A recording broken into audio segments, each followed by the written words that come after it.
What's up, everybody? Welcome back to the Fantasy Files podcast, where we talk about our favorite fantasy series and topics.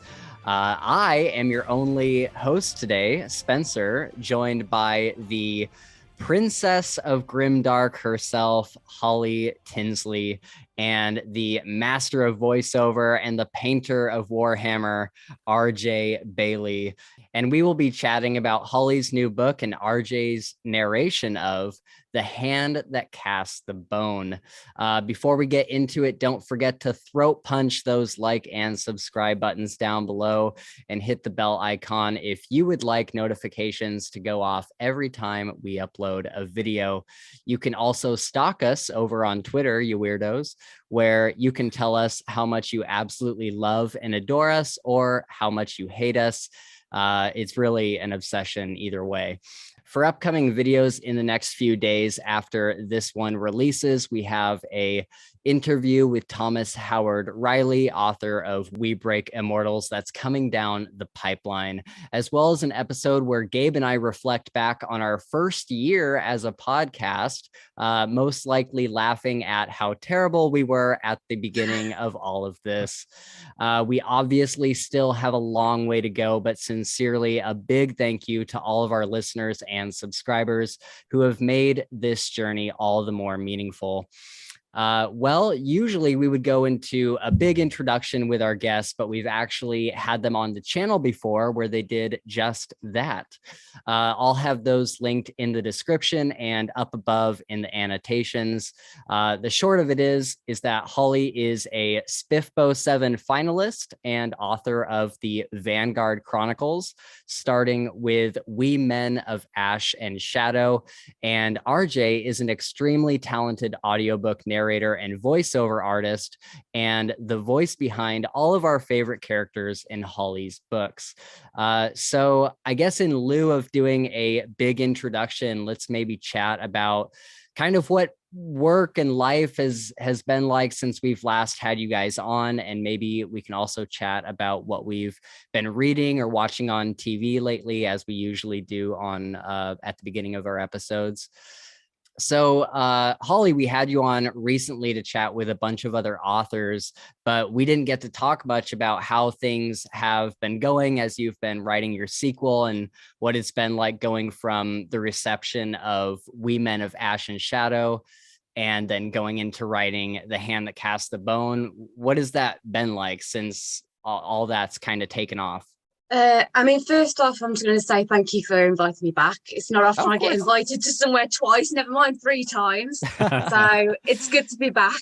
For sure. Yeah, it's been a really crazy year because it almost feels like it feels like with SBFBO and the second book coming out, it feels like more time has passed than what actually has. So it's just been nonstop. Really busy, really emotional. It was very different bringing out the second book to bringing out the first. I think probably that's the experience that most writers would have. With the first one, you don't really know what you're getting yourself into. Yeah. The second one, you definitely know what you're getting yourself into, which in a way does make it a lot easier because you've already met people and you've networked, you've made those connections. But there's definitely an expectation with second books that you've got this place at the table now. You need to prove why you're there. So lots of pressure. It's definitely been a long road. It probably took the same amount of time to write the second as the first, but it felt longer. Right. And also there's that process as well where you go from having a finished book that you're marketing to going right back to starting with a first draft and realizing how terrible you are at writing and having to relearn things. So but it's been really good. The reaction's been really positive. I've been really happy with it. I do have a copy here which I'm nice. Impressed with because I never remember to bring a copy on these things. And in terms of what I've been watching recently, I have finally started watching Peaky Blinders. After so many people told me that I need to watch this show. It's been on my to watch list for years and I love it. But the only problem with it is that now I can't stop seeing the Vanguard characters. in it, especially Tom Hardy as Alfie Solomons. That's just when people said like Mandego has got like a vibe of Alfie to them. He does, doesn't he? As soon as I saw it, I was like, I can see this. So now Tom Hardy has to play Mandego in the TV series. That's so funny because people have been making the Peaky Blinders comparisons for a long time. And personally, like I've never quite seen it. I mean, I've seen Peaky Blinders, but I've never seen the connection there. Like in my head, it's more like Victorian Gothic England is kind of how I picture it. But I love that Tom Hardy's character could be Mandego. That makes a ton of sense. I can totally see that. Yeah, 100%. It's so funny as well because people say Peaky Blinders, but then a lot of people also get the Victorian vibe as well, which is initially how I intended to write it. So it's almost like the Vanguard Chronicles now has this shifting timeline where depending on who reads it, it could be anywhere from like kind of 1800 to about 1910, 1912, something like that. Yeah. Which is not what I intended, but I love that that's people's interpretation of it. Yeah, so, and I finally got back into reading and I'm doing a reread at the moment of Prince of Thorns by Mark Lawrence, which is just one of my all-time favorite books. It is so good. Oh man, yeah, I've got to give that a try at some point. I have it in paperback up there, I think. But yeah, it's dark, isn't it? Mm-hmm. Oh yeah, it is. It is not a happy read, but it is so good. It's so good. What's your favorite thing about it? Like, why would you recommend it? You see, I worry about answering this question because I think it's going to say something about me. But it's the main character in it. York is just one of the best written characters that I have ever come across, and he's awful. He's such a bad person, and he does terrible things. But there are certain like internal monologues that he has that are so relatable on a certain level because he's experienced this tragedy and this grief and this trauma, and some of the things he thinks to himself that show like this kind of vulnerability to him and this pain, it's just poetry on the page. It's outstanding. Very cool. Yeah, I'm definitely gonna check it out at some point. I couldn't quite get into the audiobook. I think I had started the audiobook and the narrator was just a little too I don't know. He had like very long pauses between sentences and it was just a little weird to the ears. But then I got it on paperback, so I'm definitely going to go through. And it's a short book, right? The first book is a pretty quick read. Oh yeah, you can fly through it.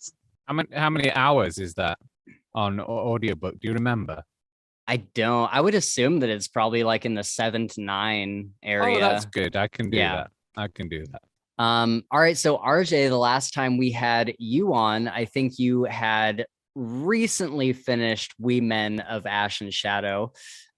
What's work been like since then? Because it seems like you are absolutely slammed with work now. You're narrating an absolute like ton of stuff. So yeah, what's the last year or so been like for you? It's been okay. So 2021 was not a great year for me. Like work was pretty slow, and I think there was pandemic had a bit of a knock-on effect. Like a lot of the people I work with aren't all the time like full-time authors. And so when they can't, when they are hit by the pandemic, when it comes to earnings, the first thing that goes is the comparatively inessential need to get an audiobook made of their book compared to putting food on the table and stuff, which is very understandable. Right. But after I did like Holly's book, and after that permeated the market a little bit, I honestly think Holly's book kind of like blew the doors off things a little bit for me. Like I don't know. I think there was a great marriage between what I do as a narrator and what I like to do, and what Holly does as an author and does extremely well. And I think that kind of like just accelerated things for me. So this year has been like ludicrously good, like absurdly good, to the point where I'm like suspicious a lot. I'm like, it's that kind of, I don't know how to describe it, but it's that kind of like slightly awkward happiness where you're just a tense happiness where you're really glad, but you're also waiting for the wheels to fall off because you're like, this isn't how things usually go. What's going on? This is weird, man. So yeah, it's been absolutely great. I've done AK Faulkner's new book. That's part 8 that I've done for her. I've done I'm going to miss people out and I apologize, but I've done since then as well Trudy Sky's absolutely brilliant new book. Also, AK Faulkner's book is brilliant. But all these books are brilliant. I only do brilliant books.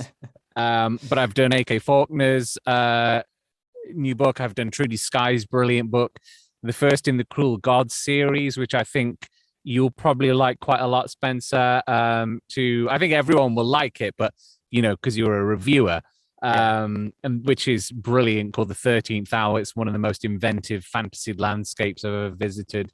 I've done like a health book, so I had to learn loads of like complicated medical words, which I can't remember anymore because I learn things for the duration of a book then I just totally forget them. But yeah, I've done a little bit of what I'm not allowed to say what it is, but I've done some work with the VO, specifically what it is. But I've done some work with the VO on a new SpongeBob SquarePants video game, which is really cool. What else?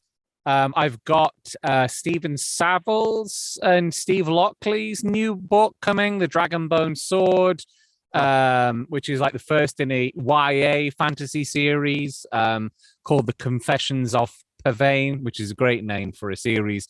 So I'm already looking forward to the promoting that with the hashtag Dragonboner. And then carrying the tradition on. And then I've got LL McRae's new, well, it's not newish, but new to me, The Iron Crown, the first in the Dragon Spirits series. I've got other irons in the fire as well, and things I'm discussing about finalizing, getting narrated. So it's absolutely crazy. It's been very busy, and I'm delighted. I've done some more like extremely gruesome horror, which I enjoy. Oh yeah, dude, I saw the Sick Fuck series by Ash Eric Moore, which is just revolting. It's really up my street. So yeah, I've done quite a lot. I've got loads of books coming. They're not my books, but the parlance. I've got loads of audiobooks coming out, in the near future. And have recently come out, so I'm very, very happy about all that. So work's been absolutely fantastic. Thank you very much, my friend. Sure. I just got a copy of, what's it called? Let me see if I can bring it up real quick. What's their name? It's some podcast that did a horror book. This is horror. You know what I'm talking about? Oh, I know the editor watching of that, Michael. Yeah. Yeah. Oh, they're watching that I narrated. Yeah. That's a fantastic book. Yeah. Yeah. Is it? I was, I'm not quite sure what it's about, but it's something about, is it about ghosts? No, it's weird. It's definitely weird. I would call it like, it's kind of about paranoia, I would say. Did you get a paperback or did you get the audio? I got the audio, of course. It's awesome. You narrating. I appreciate that. Thank you. I didn't want to assume. But that's a killer book. Really, really good. For sure. Yeah, by Michael Wilson and Bob Pastorella. Nice. Yeah, great book. Really, really good. Cool.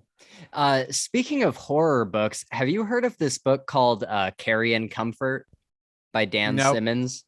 No.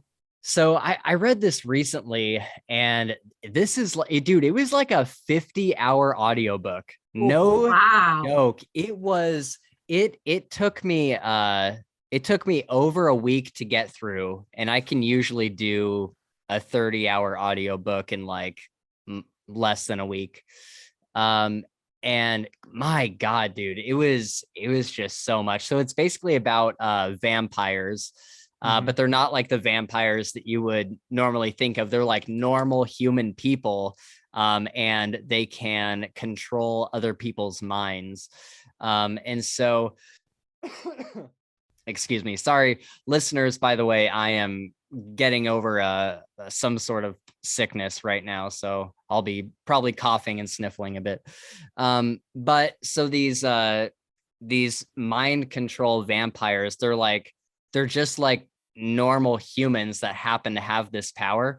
And so it kind of takes this concept of like, what if you were just a normal person and like not some like immortal god type vampire or something, but just a normal human, and you had this power, over how many years, like what would it do to you? Like, because it made me like sit back and honestly think, like, if anybody honestly had the power to control someone else's mind, like, it would it would start with like little stuff, like little pranks and stuff, but dude, how far would somebody go over the course of like 60 or 70 years? How absolutely deranged would someone get by using that power every single day? Not to mention the complex, like the kind of the God complex that comes with that of like, I can make anybody do anything. And it really, really explores that like really deeply. And there is some really, really twisted stuff that happens in that book. But it was good. It wasn't slow, but it wasn't fast. It was kind of just like in the middle. And there was kind of like a climactic point, but mostly it's just kind of just watching like this whole life, because you follow a couple POVs of the mind control vampires, and then you're also on the side of the humans that are kind of like just in their day-to-day life, and whose lives have been affected by these other people with these powers, and you get to see some of the major mental fallout from having your mind tampered with in that way. And it all takes place in somewhat modern day. I think we go from like World War II to now.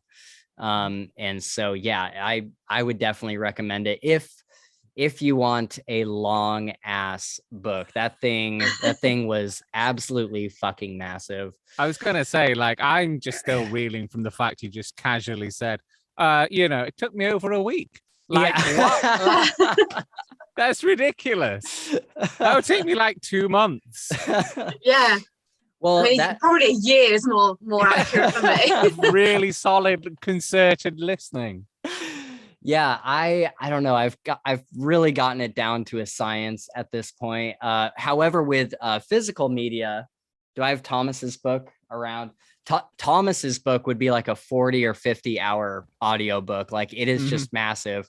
And I mean, just because, I work all the time and stuff, like reading a physical book takes me much longer. And so I've been reading that since Christmas Eve. And I just finished it 2 days ago. And so yeah, reading physical media for me definitely takes longer. But with an audiobook, I work in construction, and so I just put an audiobook in all day. I usually have it on like 1.2 speed or so, and just kind of cruise through it, 8 hours a day. So yeah. But yeah, what else have I read lately? So I read The Ember Blade. I won't go into that too much. It was a great epic fantasy book.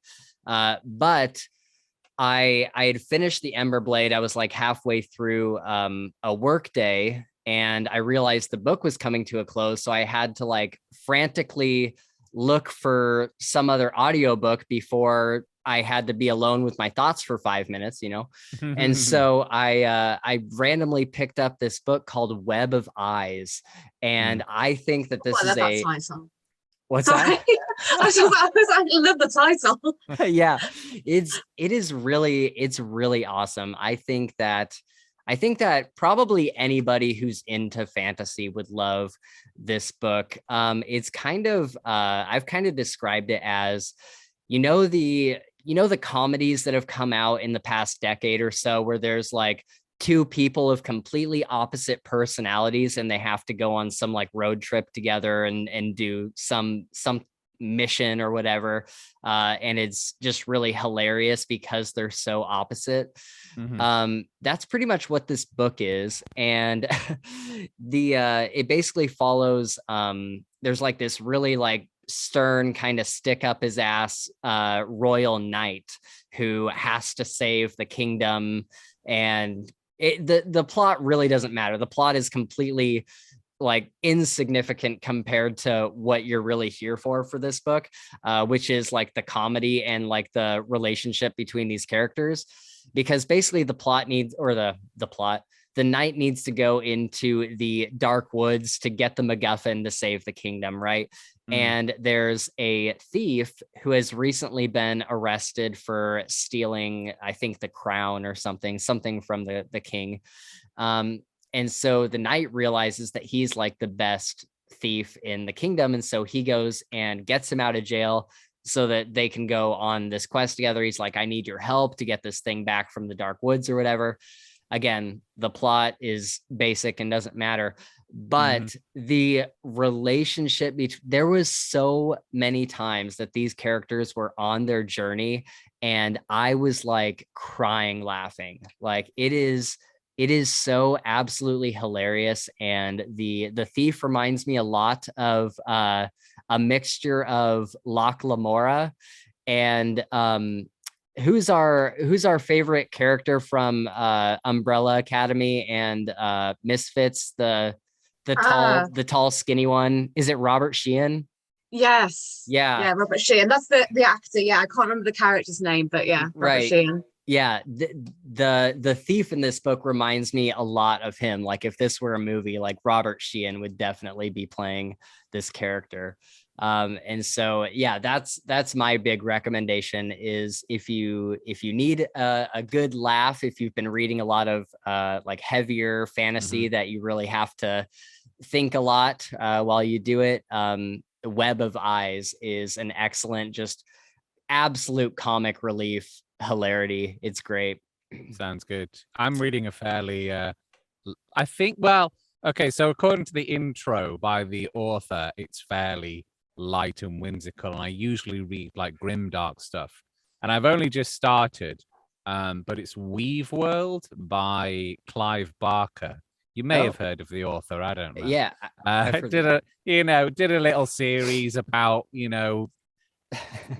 spawned a movie called Hellraiser. You might have heard of him. Oh, is Hellraiser Clive Barker? I didn't know that. Yeah, so That's the cool. first book is actually called The Hellbound Heart, but that got turned into Hellraiser. Okay. There's a few Hellraiser books. But this is kind of like I'm quite pally with Stephen Saville, who is the writer of the next book I'm doing, Dragonbone Sword, #Dragonboner. And he was we were chatting about Clive Barker on Facebook because I was talking about the Hellraiser films with him.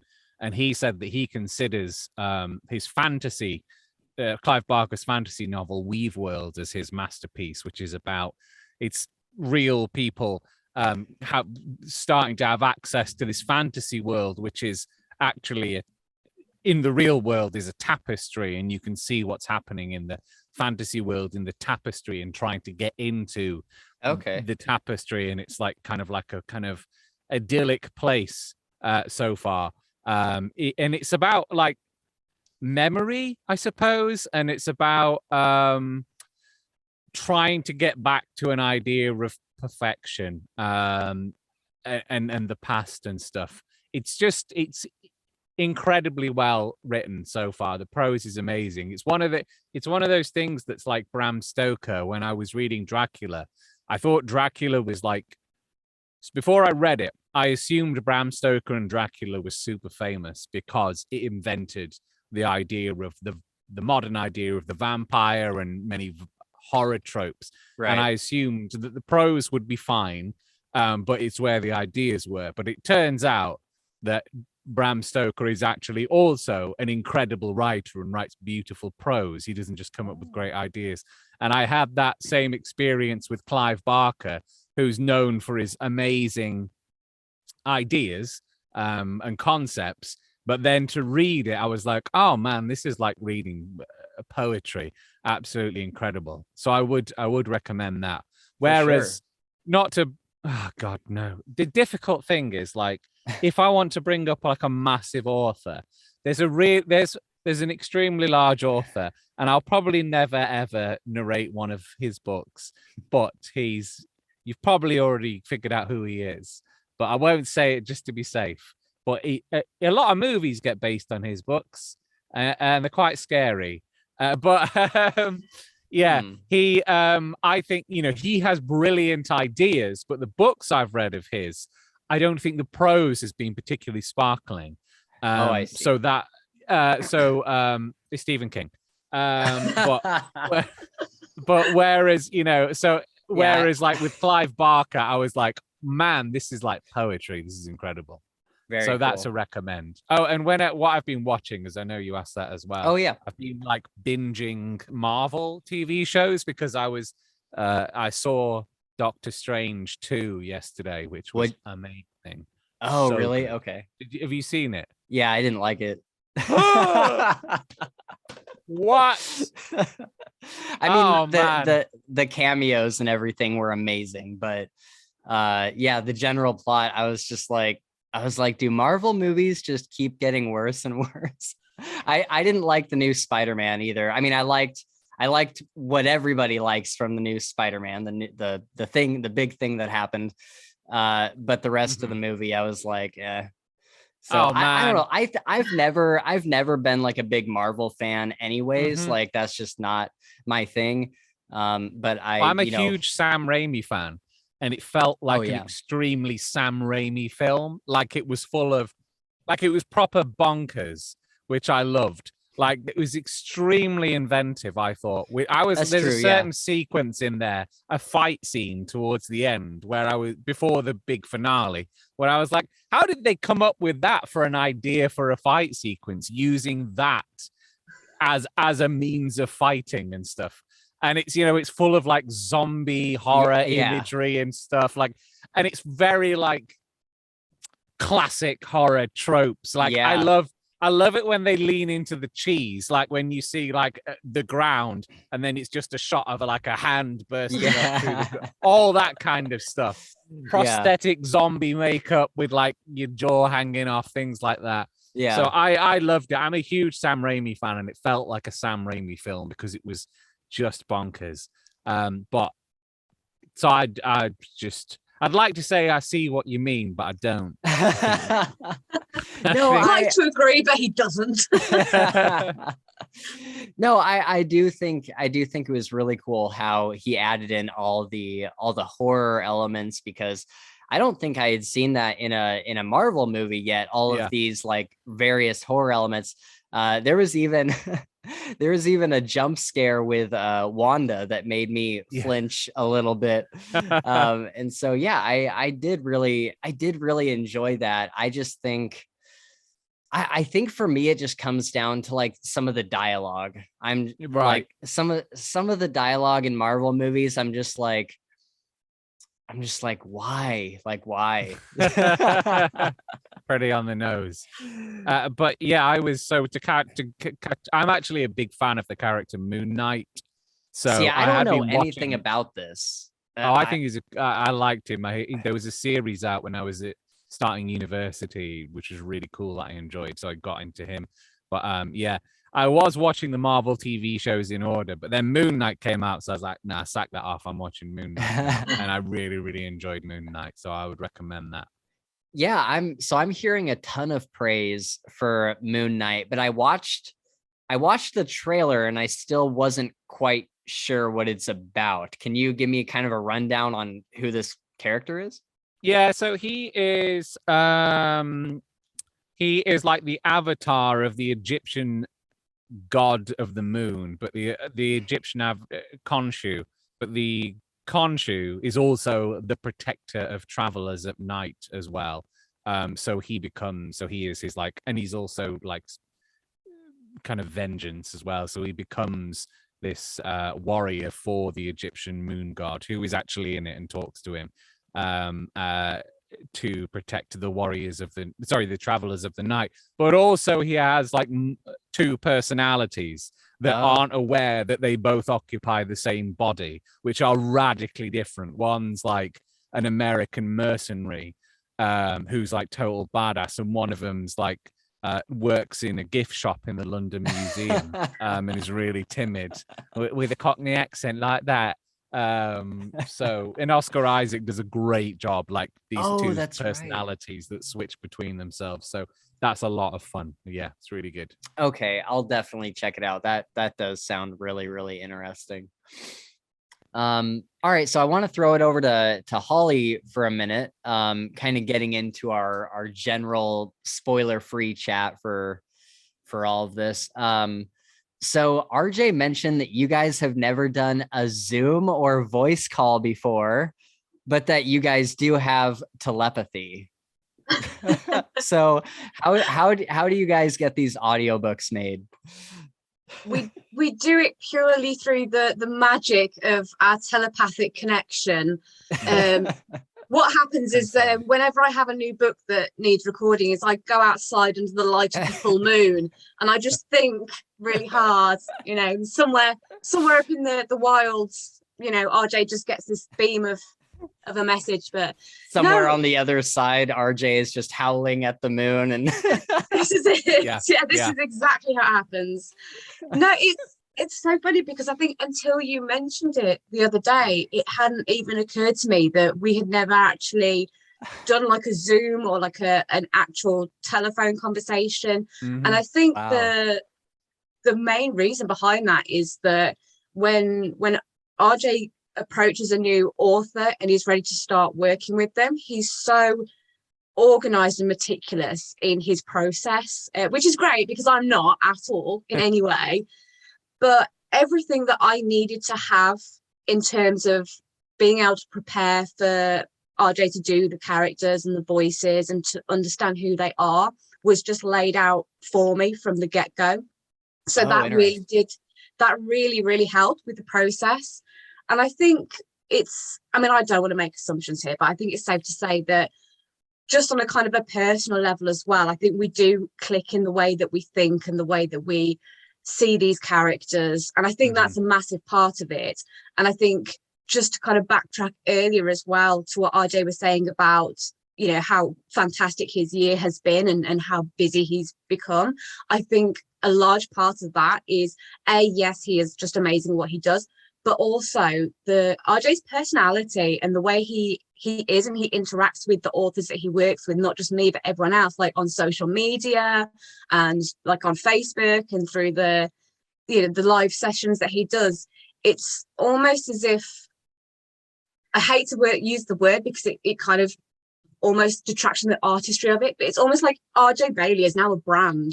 Like it's Thank you. That's very kind words. It sounds a little bit commercial, but at the end of the day it is. And I think that's such a huge part of why people are recognizing what RJ does and how good it is. It's because, you see the professionalism and you see the relationship building with the authors. And it isn't a case of I write a book, I pass it on, RJ narrates it. This has been a collaboration from start to finish, and I talk about, people being on Team Vanguard. And as far as I'm concerned, RJ he's very much an integral part of Team Vanguard, the same way that my artist is, that my editor is. We're all a team. Yeah, that's something I definitely get the feel of when I read these books and even like interacting with you guys and stuff. I've always very much gotten the vibe that you guys are a duo, like you guys are the dynamic duo for these books. And I do feel like there's a lot of times where I'll be listening to a book, and this isn't like necessarily a bad thing, but I feel like sometimes I'll get really into a book and feel like the narrator is kind of disconnected from, maybe that they didn't work together completely, whether, in an interview, the author is like, oh no, it's actually pronounced this way. And I feel like you guys are really on the same page, I guess, is how I've always felt about you guys. Something early on that made me think, this is going to be a good partnership was I asked my authors to share like a playlist of music that they might have done that inspires the book, and they write to, and some, might be a little soundtrack or something to the book. And like most of the tracks on there were in the genre that I call epic trailer music. And like they were already tracks that I favorited really? in Spotify and listened to, like literally listen to all the time. So I was like, I know all these songs. Like I know I love this tone and I love this music. So this is an amazing good sign. And it's a kind of music that's I would say extremely specific in all the music in the world. This is a very, very small kind of niche genre. And to be both obviously very into that is like, I thought that at the start, I was like, okay, this is going to be really good partnership here. So is there a Vanguard playlist somewhere out there on Spotify? Yeah, I've posted about 3 or 4, I think. Really? I mean, I am obsessed with using music while I write, and it's so funny. Just Ajay mentioning the fact that it's like epic trailers, because I very much feel like this is where I get most of when I get inspiration in my head, I see it as a trailer before I see the full story. So it's very kind of visual.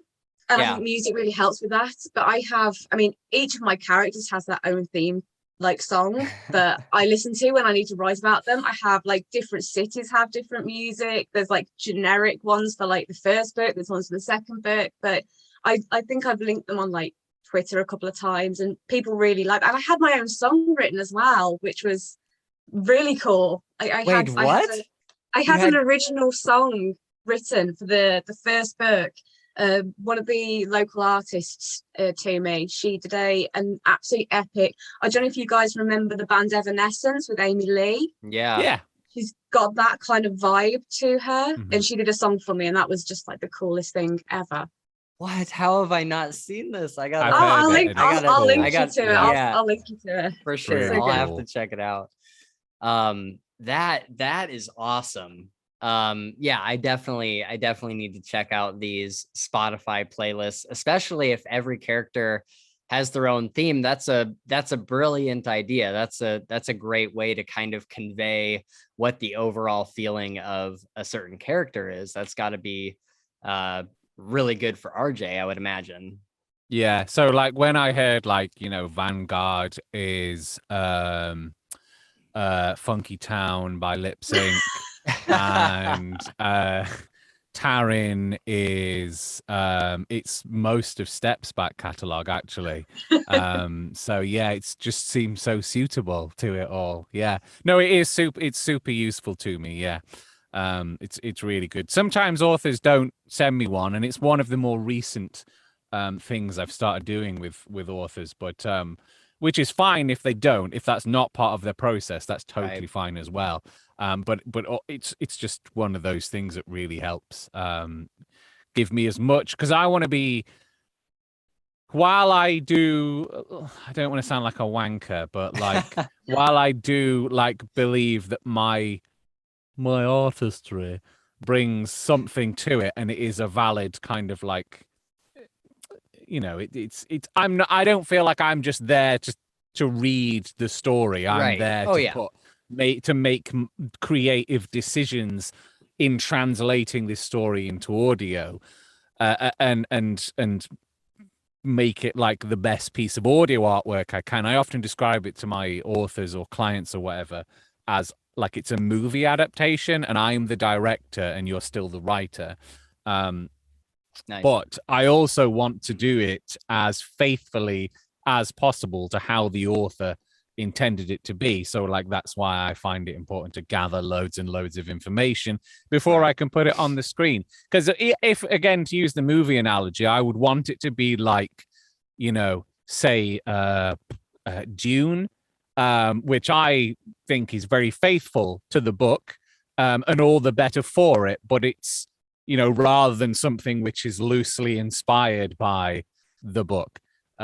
All I can think of is like Steel, which is like superhero movies from the 90s starring Shaquille O'Neal, which was very loosely based on the Superman character. And you're just like, okay, I can see bare concept here, but doesn't seem this could be anything. Yeah. So I want to make like something really faithful as much as possible to the tone, the atmosphere, or like the Wheel of Time show. I'm going to take your word for that. I know you've had problems with that. Yeah, I've gone on many a rant on our podcast, so I'll leave that be for this episode. But it was really weird working with each other as well, and like she was so good at making the imagery of the characters and how they spoke, that I kind of made voices mostly that were already imagined. I think Holly imagined how they would speak, like Mandego in particular.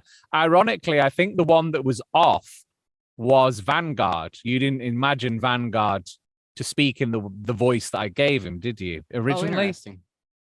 I think, was it Vanguard or was it was it Cook, maybe? Oh, wasn't it Kozik? Oh, Kozik was, yeah, okay.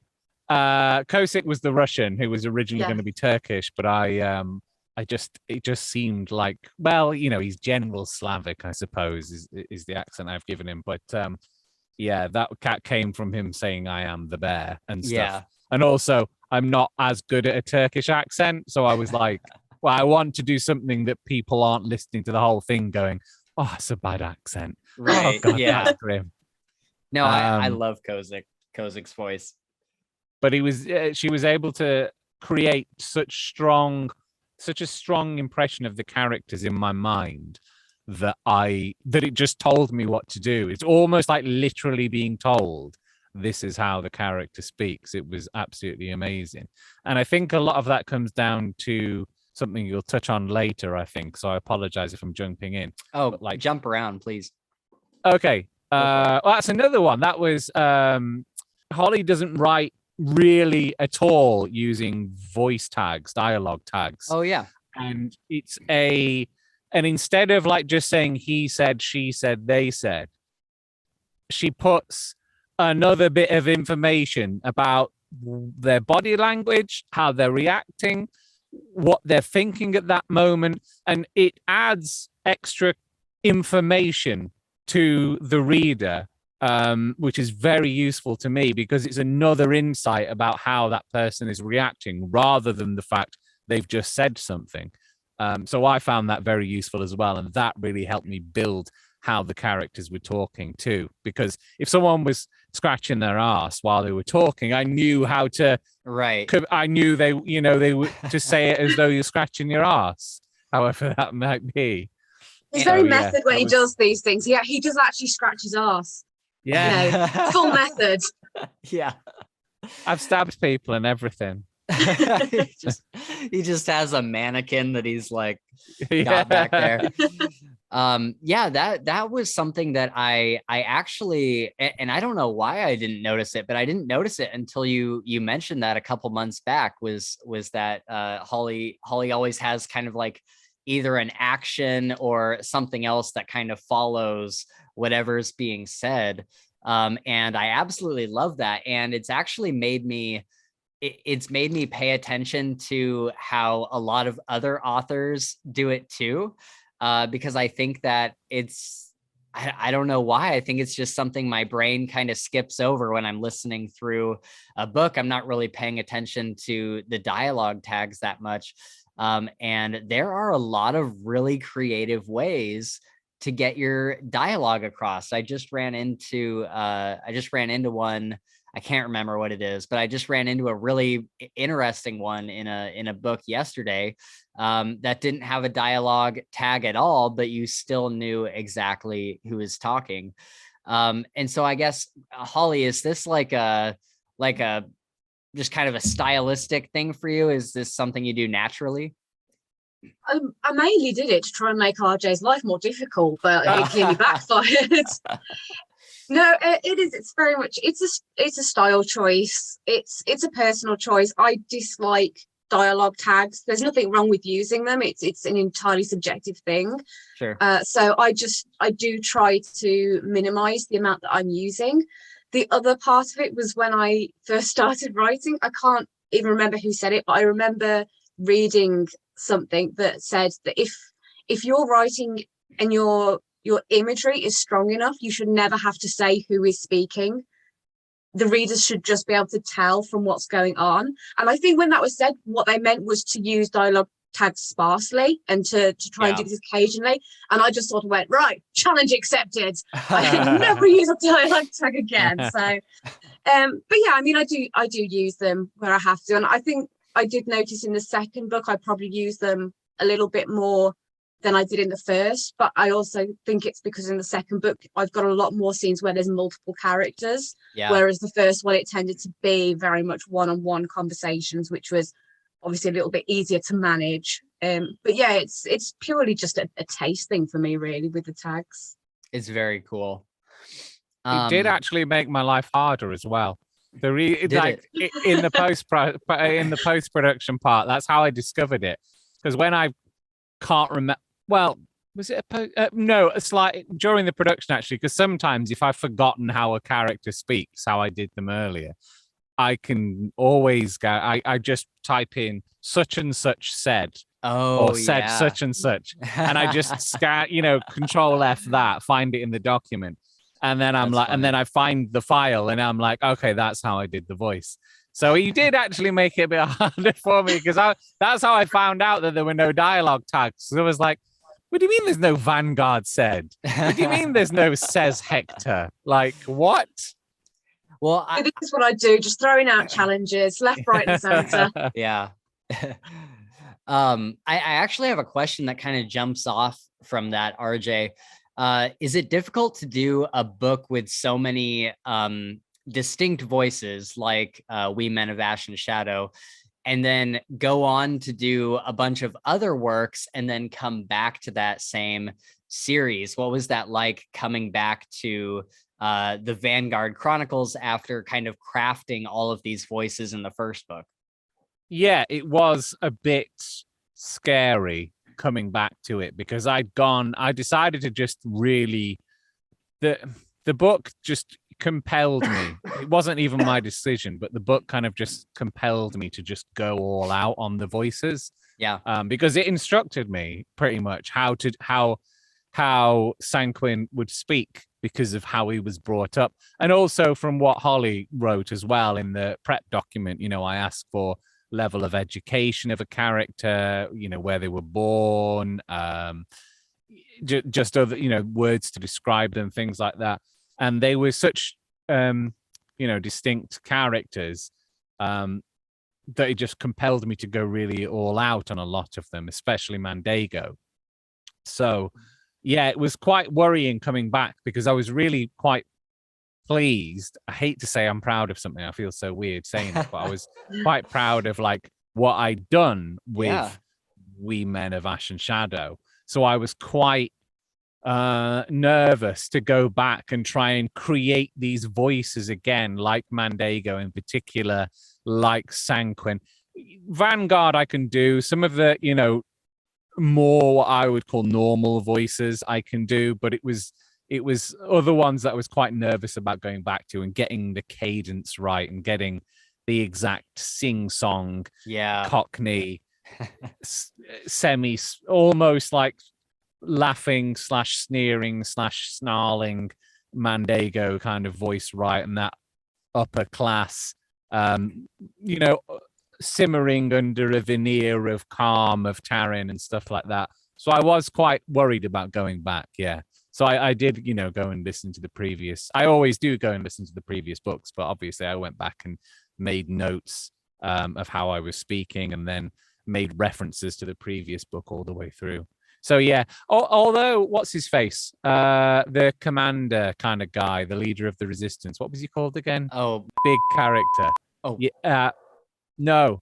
I'll edit that out. I was gonna say, whoops. Shit, what's he called? Vanguard's ex-soldier bloke.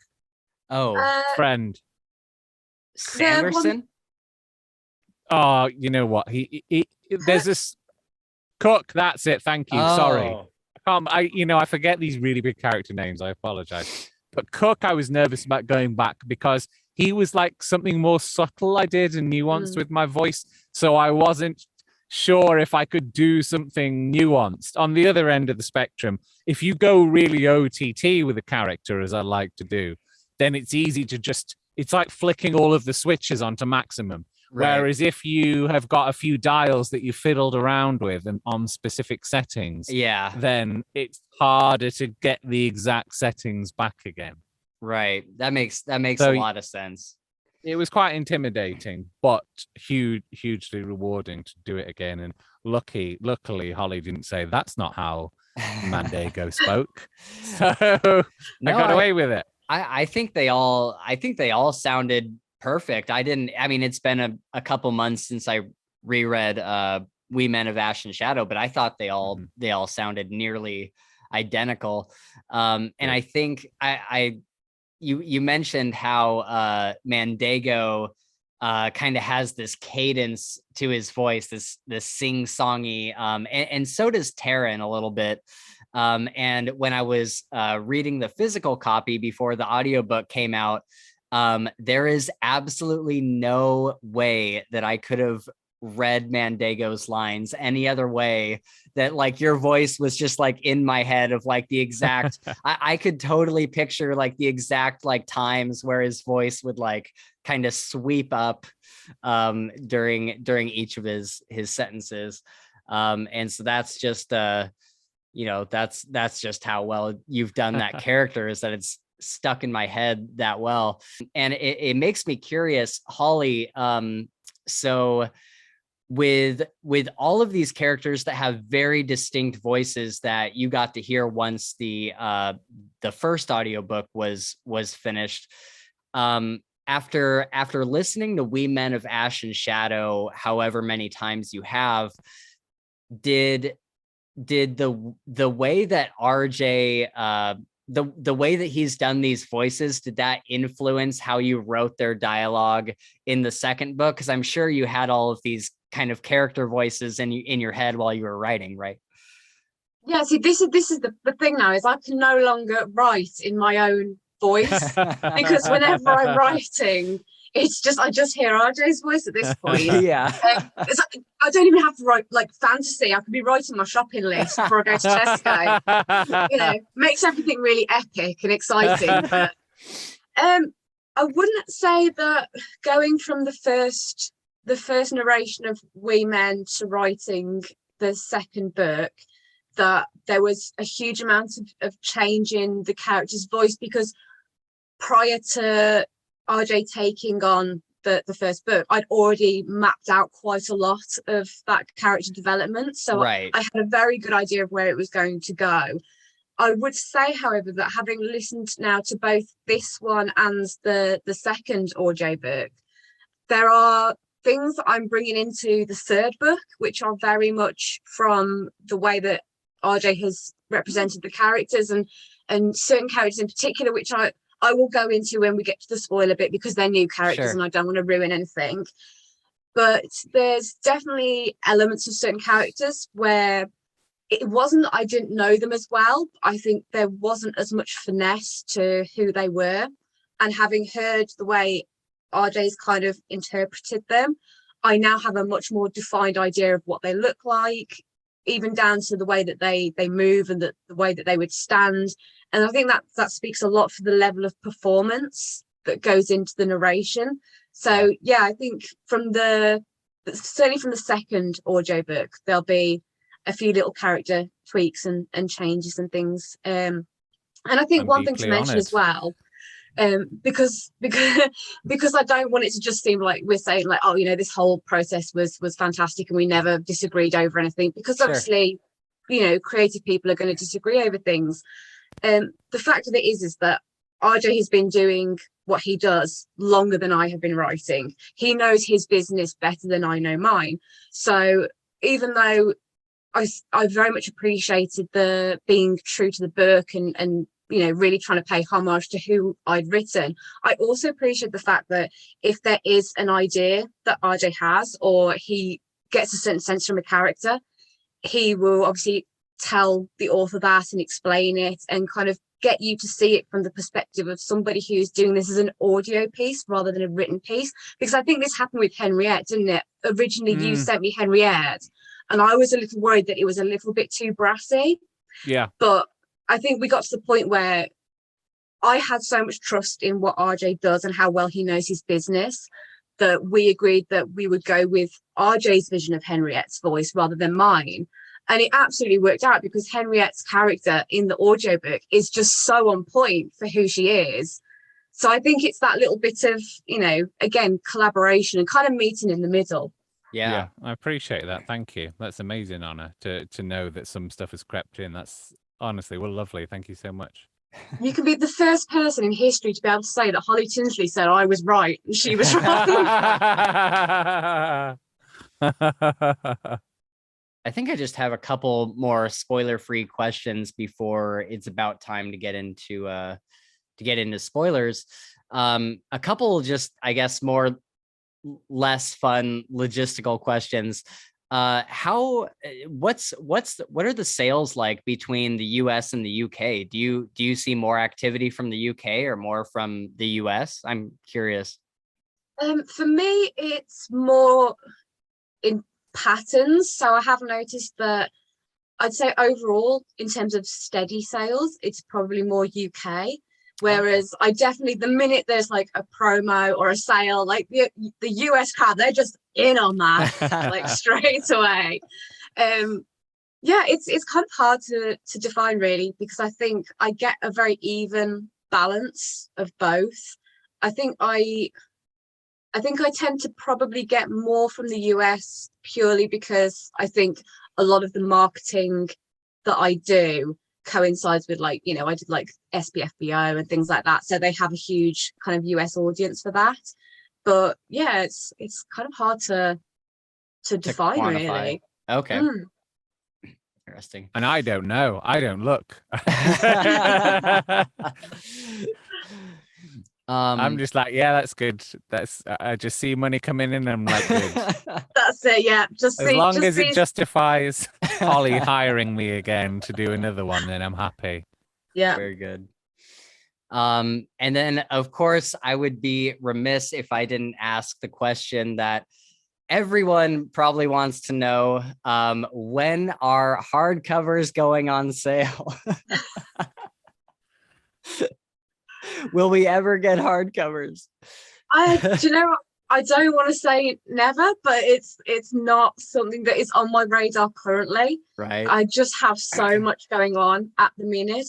I am, and I'm hesitant to mention this because I know that you know, I'm setting myself up for broken promises later. I am toying with the idea of doing like a limited edition. Yes. Of but not until the series is finished. I would love to do almost like a Victorian style leather bound collection as just like maybe like a really small run of like limited numbers. I think it would just be a really cool thing to have. That would be awesome. I would buy that for sure. Me too. You might be the only one. Oh no, there's two people here who'll buy it. Definitely. I'll be the one like counting the seconds until midnight when it goes on sale, so that I can hit the add to cart, checkout, go. I've just had a thought. Maybe you should sell it in a super deluxe version in like a satchel, like Vanguard's bag. Don't, because this is absolutely what was in my head originally. I wanted to do like a satchel, like a oiled leather satchel with the books just fitting inside. Oh, And man. I God, looked now into you've the got cost it. of it. Yeah, I it's looked gotta into be. the cost, and yeah, it would like I would have to sell everything I've ever sold in my entire career just to pay for that one bag. So yeah, it might just be in a box, unfortunately. Have you thought about doing any like other merch, like shirts or hats or anything like that? Or a knife. Or or a knife? I would love to do this. I don't know how feasible it would be, or I don't even know how popular it would be. Sure. But on the run up to the launch of the second book, I did like a whole week's worth of like giveaways and promos, and I think we kind of chatted quite a lot on that week. And I basically did this prize, which I need to send out. So if the winner of that is watching, I haven't forgotten you. I'm still waiting on some artwork. But I was going to do like these Vanguard gift boxes, and I thought it would be really cool to do a Vanguard blend of tea, so like a loose leaf tea. Oh, yeah. Because Oh, it gets mentioned so much in the books that the characters drink tea, and I was like, that would be cool to like find somewhere where I could actually get, you know, a proper, I don't know what you put into tea, leaves, like an exclusive blend. That would be awesome. That would be really That'd be cool. amazing. All right. Well, before we get into our spoiler talk, I would probably be remiss if I didn't ask, how is Spiffbo going? I don't keep up with all the updates and everything. So has there been any updates on your end on Spiffbo 7? So Spiffbo it's over now. It finished on the 30th, I want to say. So JD Evans won with Rain and Ruin. Fantastically well received book. I haven't read it yet. It's on my TBR. She's such a good author, and also just such a good person as well. Like, she's throughout the whole competition, she was so supportive and so caring. So it was really lovely to get to know her and to get to know the other finalists. So, and we are now into SPFBO 8 now. We are I think it's like yesterday, I think they got the 300 entrants, and I think again it filled up within like 24 hours. I know quite a few people that are in it, so obviously I have a few people I'm going to be tracking their progress, and I'm not going to mention any names because obviously at this point I don't know who's going to which blog, but it's it's going to be so much fun to be able to sit back and just watch the chaos unfurl. Yeah. Because you probably can't enter a sequel into Spiffbo, right? Because then they would have to read the first one. No, it's got to be either a standalone or a first in series. I know that there's a couple of people that they've entered books. Bengali did it with his this year, where they are books that are part of an existing series, an existing world, but they are standalones. Right. Okay. So it can be done that way, but yeah, for most people, it tends to be a first book or a straight standalone. Like, I know AK Faulkner's, who I've done the books for, she's entering book 1 in the Inheritance series, urban fantasy series, and I've just narrated the 8th book in that series, and she's booked me for book 9 in October. So yeah, gotta be first in the series. No parts 2, 3, 4, 5, 6, 7, unfortunately. Although fortunately for the reviewers, let's be fair. Yeah. Can you imagine getting like a book 4 and having to read the other 3 just to be able to review it? Yeah.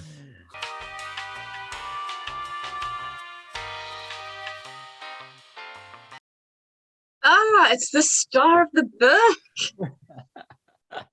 There's cameo. There he is. Come on, sit up. He's a diva now. He's a celebrity. I know. Hank. How old is Hank? He was born in December of 2 years ago. He's probably, he's about 2.5 years old. Oh, he's a baby then. Yeah, he's still a baby. He is a ton of trouble on the best of days, but he's got a personality on him, that's for sure. The Dachshund? Yeah, he's like he's a dachshund mixed with a Jack Russell. Oh, okay, yeah, no, that makes sense because like some of the facial features, Yeah. he's a little bit broader in the face than Yeah. I would have expected. Yeah, and he's got like the long Jack Russell tail. Oh, Okay, if you're gonna be up here, you gotta sit. Yes, we haven't mentioned the cameo yet. Okay, so we are going to be going into spoilers if you are heading out so that you don't get spoiled. Holly and RJ, where can people follow you on the internet on all the social platform things? for me, it's Twitter. It's the best place. I do have a website, but I don't think I've updated it since before the wheel was invented. So Twitter is at Holly Tinsley, and the E is a 3. Very cool. And for me, I'm also on Twitter at RJ Bayley, and I spell my surname slightly different to the usual. So it's RJBAYLEY. And if you want to follow my activities on Facebook, you can do. Search for RJ Bayley voice artist, and you'll find me there. I think I'm under RJ Bayley voice artist and sound designer because I did sound design once many moons ago, and I just haven't changed it. So that's where you can find me. Awesome. For those of you who are joining us for the rest of the episode, we are now going into full spoilers on The Hand That Casts the Bone. So here is your spoiler warning in 3, 2, 1. You've been warned. Taryn is actually a potato. That's what we find out in this book. That's the finale. So speaking of Taryn, what the actual fuck? He just in general, what the fuck, Taryn? Like, he goes full tilt crazy in this book. Vanguard is just like, kill my friends once, shame on you. Kill them twice, shame on me. But also, I'm gonna hunt you down and kill you. And yeah, we get Taryn going all sorts of crazy. Can you talk about a little bit just about like what his mentality was in this book, like why he was making all the decisions that he was making throughout this in regards to I guess Vanguard and just kind of like this obsession that he has? I love the way you say that as if like he was like this completely rational person in book 1. he wasn't, but I understood. I felt like I could understand him on somewhat of a personal level in book 1, but after the events of the finale, he's just got all this extra, it like his rage and just his like crazy mentality has just been snowballing since probably about halfway through the first book. I feel like how do you feel about what he does in this book? I mean, for me, it comes down to 2 separate elements, really. The first was probably what I struggled with most in this book, and that was trying to make Taryn make sense. And I really went back and forth a lot over what his motivations were and the way he thinks about things, the way he processes his emotions. And in the end, I had to make a decision that felt more true to the character, and that was to decide for it to not make sense to us. There are definitely elements that I think people will understand and that they'll find relatable in terms of his kind of his anger and his pain and his kind of grief. But at the same time, for me, Taryn has always been a character who does not process emotions the same way that anyone else does. So right. What I wanted to happen in the end is I wanted for the end to make sense to Taryn. And that's kind of where I felt I got to with him. Mm-hmm. The second part of it was that for me, it was always really important that, people talk about being angry, they talk about being sad, they talk about feeling lonely and feeling loved. For Taran, these emotions are always one and the same. So the simplest way I think that I can explain it is that for Taran, any sort of validation means that he has value to the world. So his whole obsession with Vanguard is because Vanguard gives him that validation. And whether that comes through violence or through mentorship or anger or retribution, to Taran, it doesn't matter. It's not the reason Vanguard's doing it that matters. It's that having that attention, it's having that person for whom Taran is the most important person in the world at that time. Right. And I think that's a really complex thing to get across. And I think, I did the best that I could with it, and hopefully that translates. But no, it does for sure. That was the thinking behind it. Wow. Yeah, that's really, really cool. Do you think that Taran would, do you think that he would accept a normal kind of love, like whatever normal is, but like, do you think he would accept a more like reasonable life as opposed to just getting attention in the way of someone hating him or trying to kill him?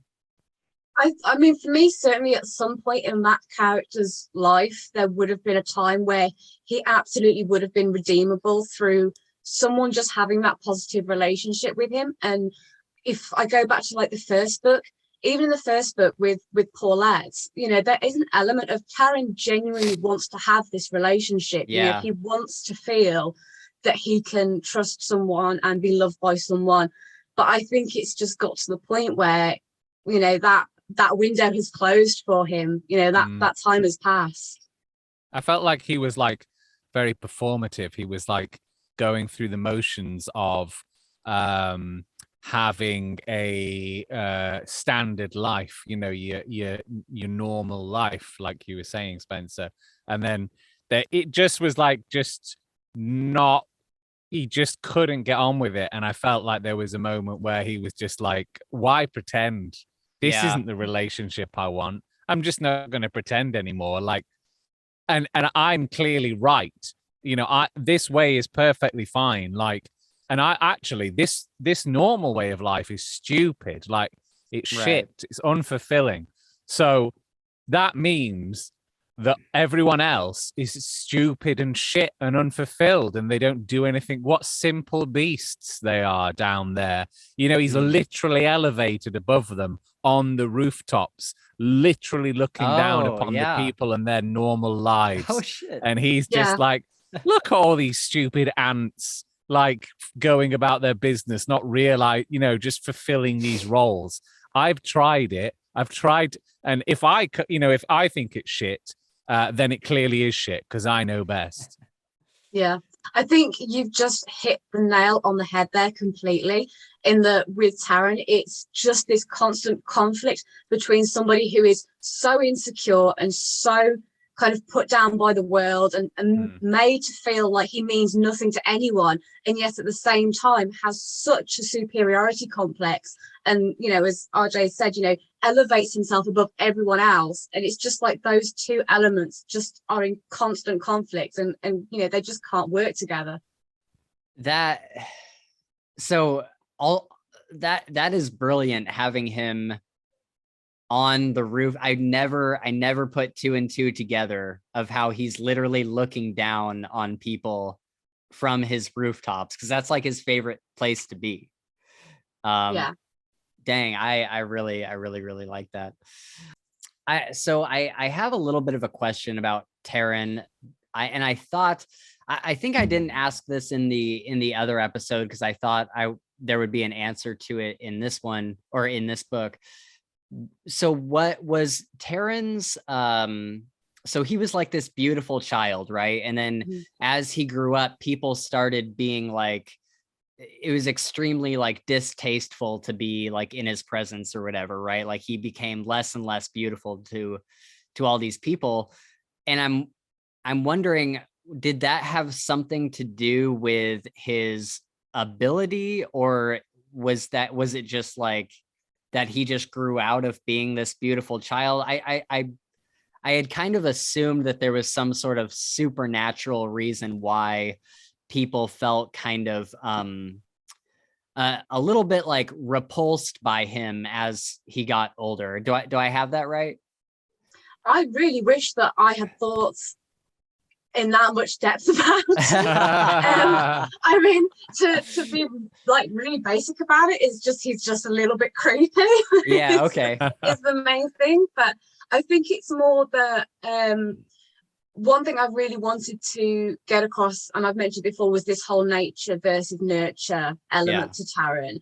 And you're looking at a young guy who's, you know, he's in his 20s, and he should be this rich, successful guy who's just starting his life. And, you know, he's at this point where he's looking after his mother, who, you know, is just this, you know, kind of draining element in his life. And his kind of social interactions aren't what you would expect of, you know, a young man who's just going out in the prime of his life. And I think that had to follow through in his physicality, in, you know, people kind of shunning him and moving away from him. And I think that kind of vicious cycle of, you know, society not reacting the way that you want them to, and then therefore you don't react the way that you possibly should in that situation, and that just kind of feeds into Taran's kind of growth in his, like, his anger and his kind of hatred for the world. Okay, very cool.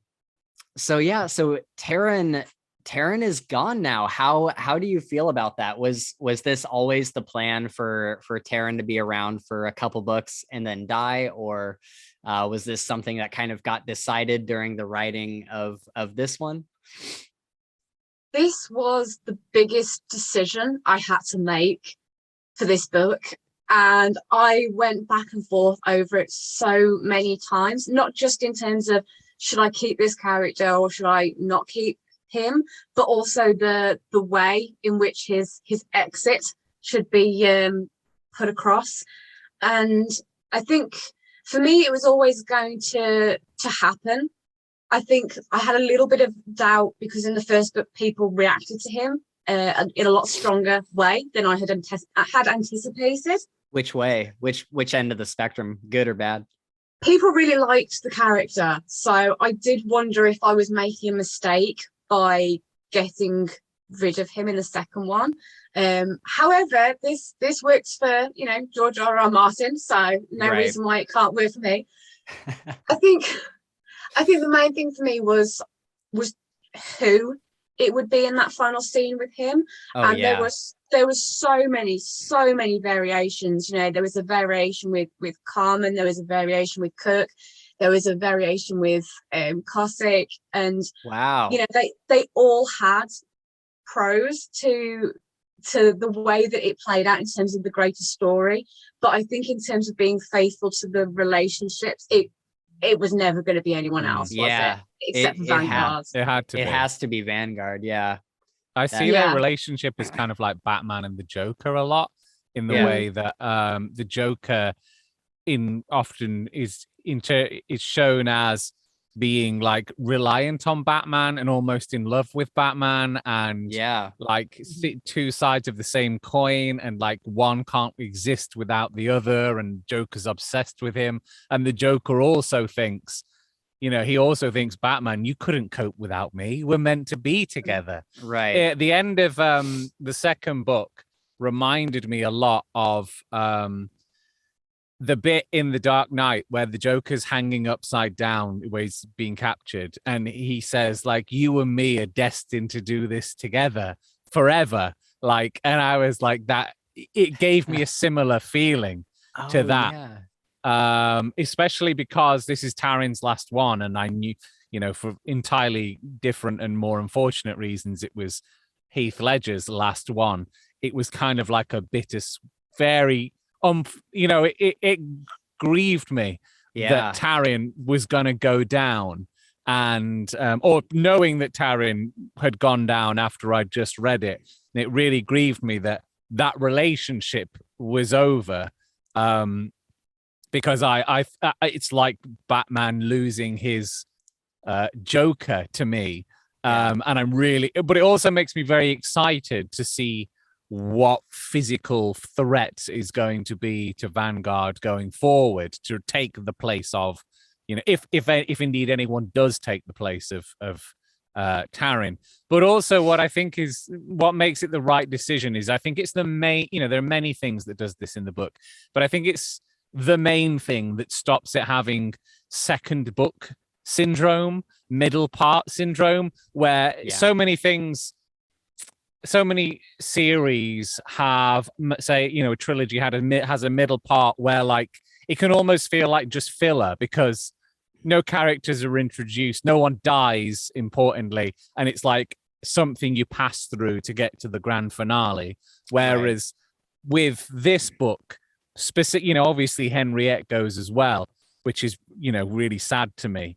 But Taran going, I think, makes that really makes is a huge reason why it has absolute validity to exist, this book, and a story to be told. Because to me, I thought that relationship was going to carry on and be seen until the final book in the series, where there'd be a grand confrontation. Right. So it feels like such a brilliant choice to end it there. Like, because it's sad. It's really sad that relationship won't play out now further down the, for many more books. And that's been, it's just really sad. But I like that it can't now. I like, it feels organic and correct that it can't. It's more realistic that it wasn't strung out into some opera, Right. This suits the more dirty tone of the world, the story, and the characters. Because if Vanguard could kill him, he'd kill him, like wherever he could, how he could. Right. It wouldn't suit Vanguard as a character to somehow let him live or something. Right. You know what I mean? To go, I actually thought that was going to happen. I actually thought like he was going to go the whole kind of cliche but enjoyable thing of you don't deserve death. Like, you deserve to live with what you've done, and then waltz off, and only for Taran to come back. Right. So it was just so much more authentic and sad that Vanguard was like, nah, I've got my chance. You're going down, Sonny Jim. Yeah. After that scene, that scene and the very end were the ones that had me just like sitting there afterwards, like, ooh, like, wow, okay, like this is really happening. And so, but one thing I really liked about that scene was the way that Taran's death was conveyed, because there wasn't this big, like, epic, multiple paragraphs of trading blades and stuff, and kind of he gets a stab and he gets a stab and he gets a stab, and kind of this back and forth. It was very kind of transitional from one thing to the next. Can you talk about what it was like to write that scene a little bit, Holly? That one was, it was a difficult scene to write, I think, purely because it was so important to me. And I really kind of connected with that moment between those two characters. And I think the most important thing for me was that the relationship between them was more important than the choreography of the fight or anything like that. Right. And also I wanted it to have a sense of closure to it, not just in terms of closing off Taran's character, but also having Vanguard have that moment of closure for himself as well. Because really, at the moment, Taran is the only person in the world that feels and understands the things that Vanguard feels and understands. Right. So there had to feel like there was an element of grief on Vanguard's part. Oh yeah. Even though he was so angry with Taran for the things he'd done, and he knew that he had to either kill him or be killed, there's still this little moment of genuine grief and kind of genuine empathy for Taran as well, that they've got to this position where they have no other choice but to kill or be killed. So yeah, that was forefront in my mind the whole time that, you know, I was reading it, and I didn't want it to be full of anger. I don't think that's necessarily who Vanguard is as a character anyway. You know, Right. he doesn't kill in this, you know, angry, aggressive, like vengeance style way. It's very clean. It's very kind of, you know, matter of fact. So Yeah. I think it would have been a betrayal of that character to have him, you know, like slashing and stabbing, and, you know, it was the way it played out. I think, you know, it was the way it had to be. Because he Yeah. cheats, which is what I like. He kind of He cheats does at cheat. it, which is just so Vanguard. He's like, well, this is the most. Like, if I want to win this fight, this is the most probably best way to do it. So, Yeah. coat Yeah. my knife in this horrible poison stuff. It's tactics. Yeah. Yeah, that grief that Vanguard feels absolutely comes through both on the physical page and through RJ's performance. And that was just a fantastic, that scene where it kind of fogs over a lot of what's happening. There's a little bit of a transition, and then it goes to, we're looking at Vanguard kind of stumbling back a little bit. He's been stabbed a couple times. And then Terran, I can't remember if it says specifically that he was stabbed, but he's kind of thinking that he's got the upper hand here. And then he kind of stumbles back a little bit, and Vanguard gets up and catches him, right? I think he does. And Terran realizes that something is happening to him, and we as the reader are like, what exactly is going on? And then we remember that he went and got this stuff from whatever the dealer was. And I love just like the minimal dialogue. Terran says something like, is it bad? And Vanguard says, no, it's not bad. And then Terran says, but it's enough. And Vanguard just says, it's enough. And it's just like, it's so perfect. Good. Oh my God. That's proper movie. Like, yeah, that would be quoted. Well, that will be quoted. But like, if that was in a movie, that would become up there with like, you have my permission to die and stuff like that. Like, it would be up there. Oh, thank you. It is Amazing. So fantastic. And then I think he puts him into the water, right? He puts him into the sea. Yeah. Well, everyone in Dorset ends up in the canal. It's just where you end up. It's perfect as well, because it's just like his death wasn't on top of like battling on atop a church in a thunderstorm with lightning around. It was like in a yard where the people he looks down upon go to work, you know, the working class go to work, and it's just in a pretty nondescript, you know, there's other yards around. It's nothing, it's not a special place. Yeah. And he just gets dumped in the canal with all the other dead people, you know, with all the other ones who die, be it murdered or just pissed, you know, fall in or whatever, like, or just die of homelessness. Go where the rats go. Like, you're just down in the filthy place with everyone else. I loved it. Sorry, go ahead.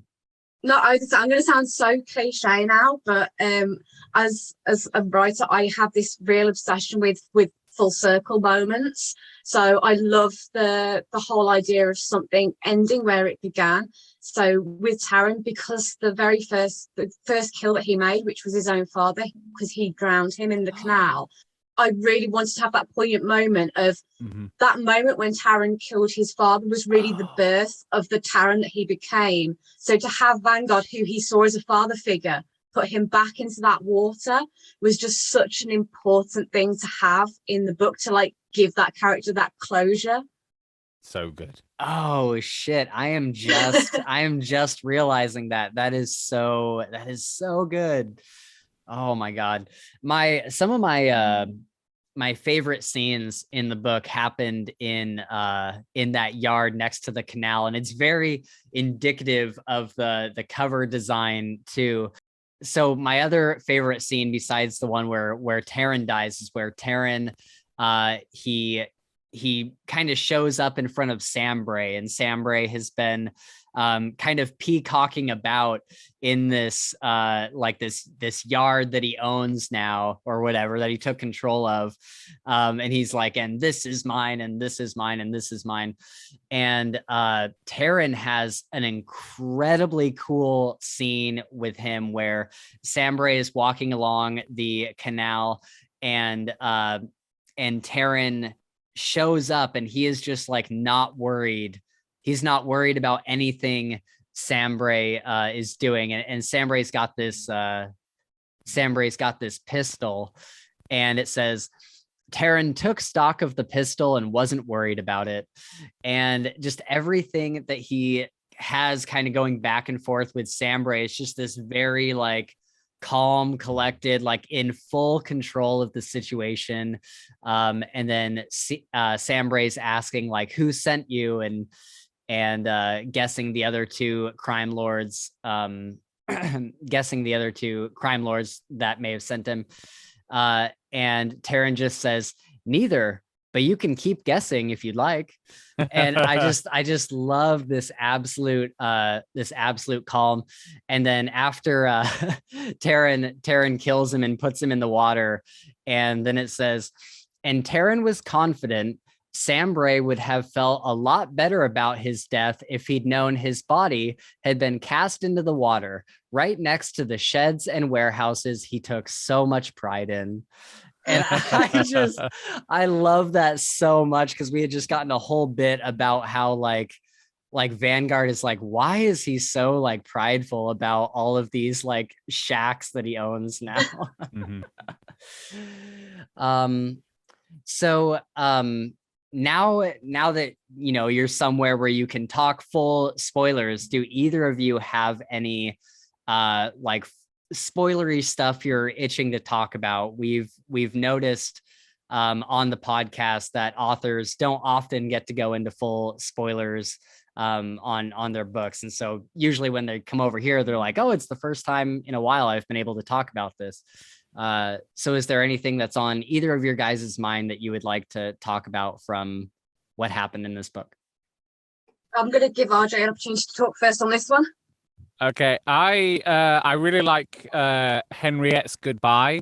I thought it was just like, I don't normally like, well, it's not that I don't like it. I'm usually more ambivalent towards quiet goodbyes. I'm like really over the top kind of stuff, like Blood and Thunder. But I just thought her goodbye was so fitting, and it was like I felt it was so poignant, and like just this kind of the exploration of her aging and just being like, just getting too old for this shit. And it added again to the authenticity of the world, and it made it such a real place that like she was such an important character, but like the world had ground her down, and she was like, that's enough now.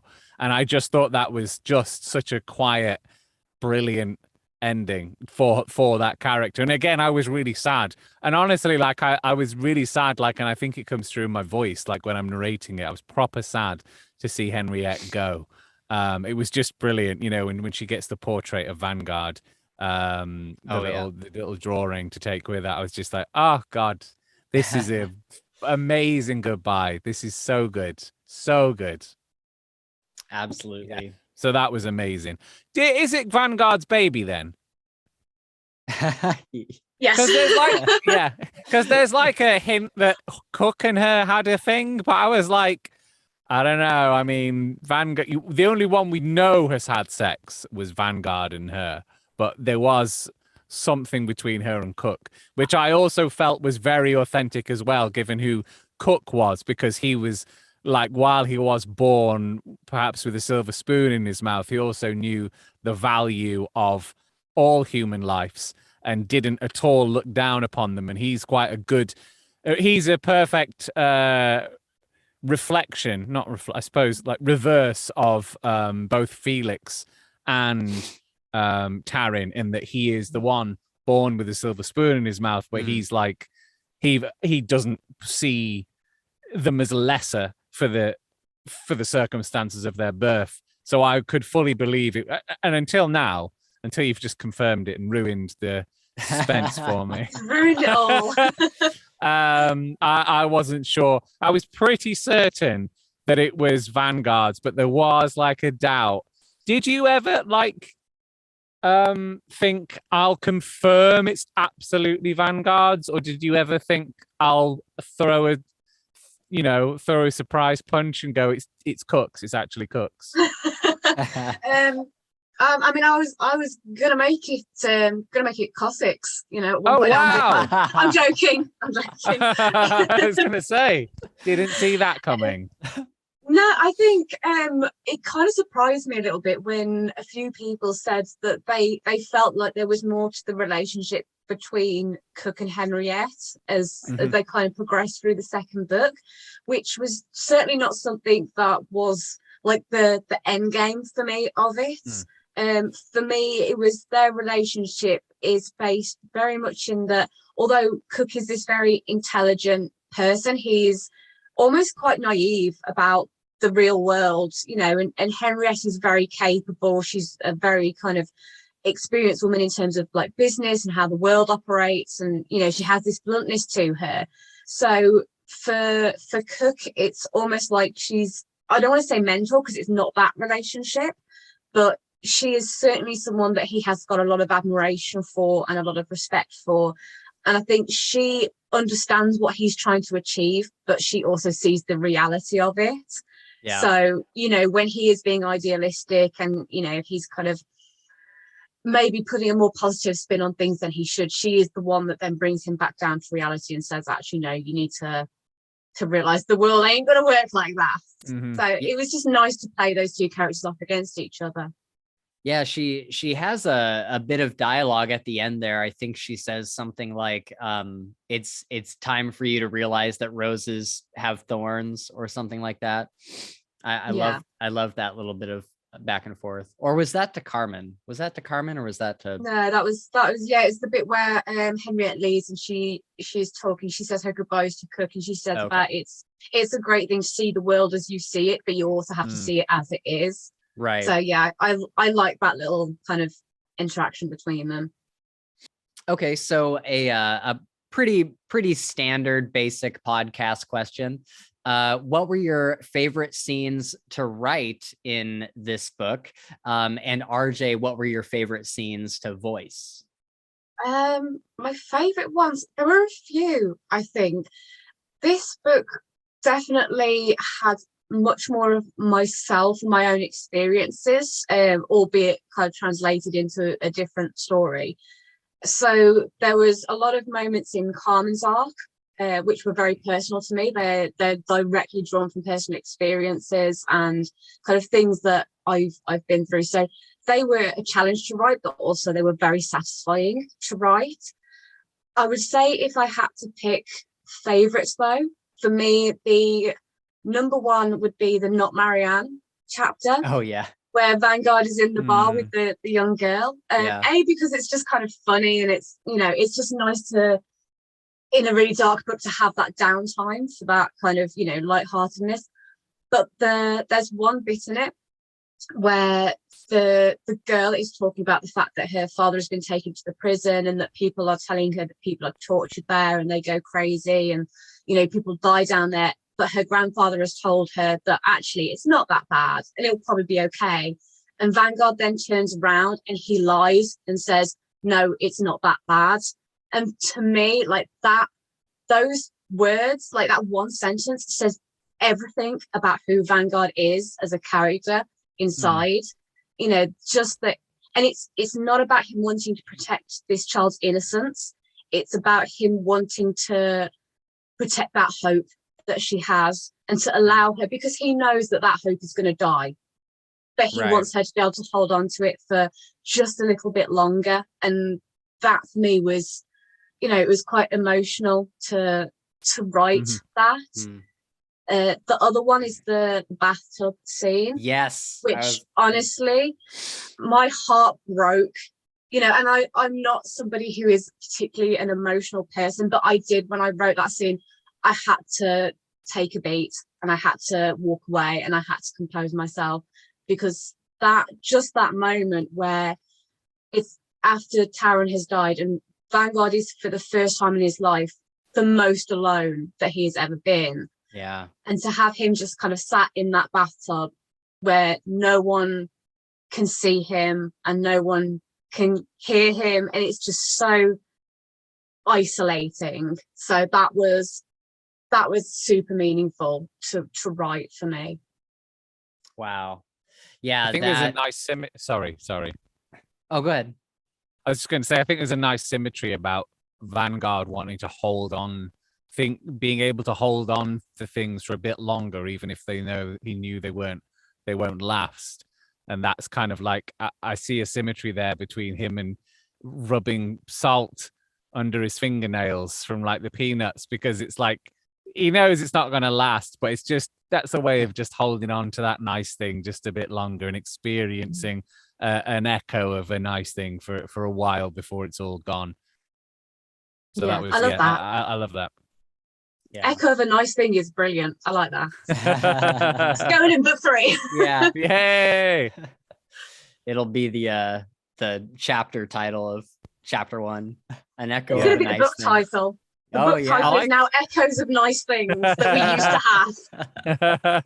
I like as well that, like, it was very sweet that he wanted to keep the hope alive for her, but he also gave her a big fuck off knife, which was also very Vanguard.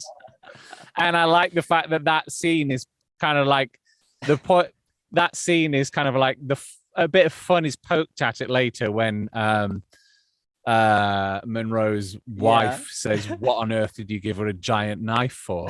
Like, I just thought that was so good.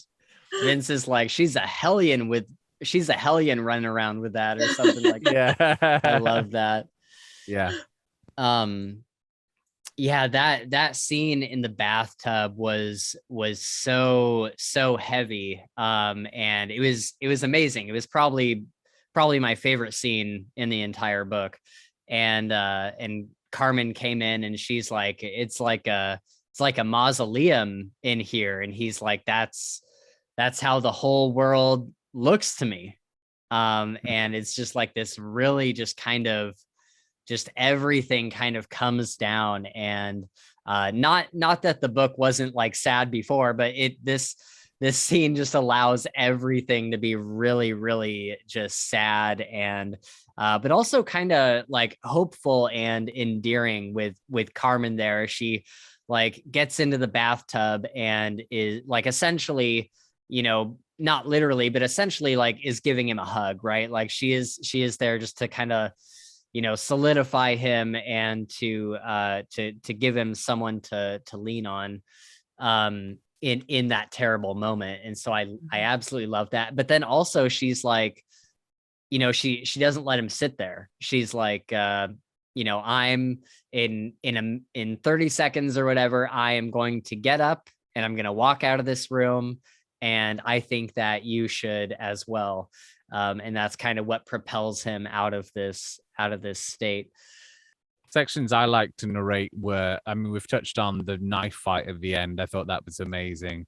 The end of Tarion. I loved the emotion of the end of Henriette. I very much enjoyed narrating Hank's cameo, just because I knew how much Spencer would enjoy that, which was a joy for me as well. But also I loved it when Javier, I loved doing all of Javier, and I loved doing Javier and Cook in the coach toward Javier's final destination in the book, and portraying that kind of like moment of Javier's like, oh shit, this is not the way I thought this was going to pan out. I absolutely loved that whole sequence. Just that drop in, like, I could feel the drop in my stomach, like he would feel it, like the, oh no, oh bollocks. I thought that was awesome. Really fun to narrate. Nice. I enjoyed.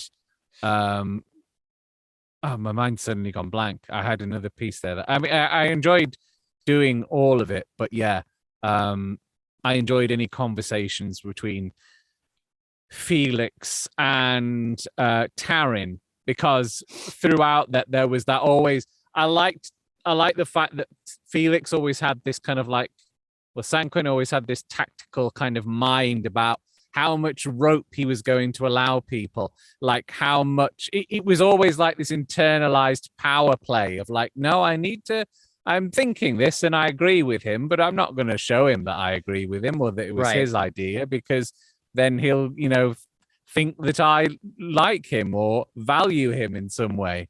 And I loved doing all those sequences. I just thought it was great. I loved all that. And Durbin as well, the same way he treated Durbin, I thought was brilliant. All of the Sanquin when he was being a dickhead was great.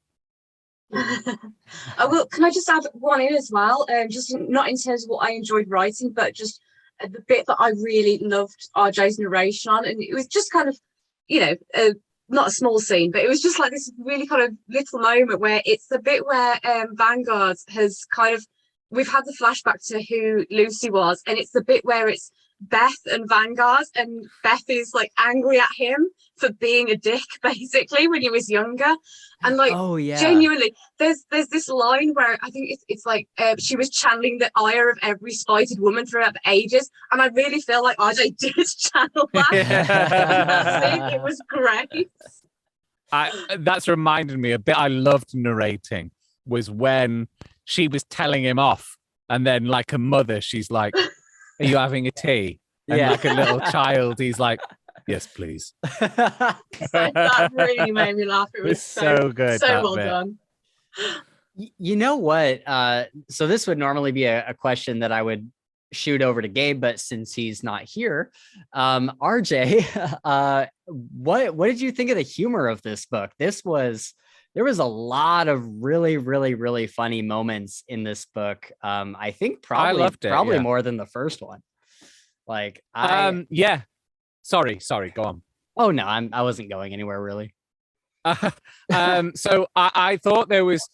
I really enjoyed the humor. I thought it was about the same humor for me personally, because but maybe the humor was more over the top, like more. Because there's the whole poo sequence, which is amazing. Oh yeah, like right off staring at each other. Yeah, I love that. And then a chapter ends, and I don't know. I hope this isn't insulting to you, Holly, but I got the impression maybe you didn't quite know where to quite end it, so you just was like, and then Vanguard farted, and that just cracked me up, like in the last book.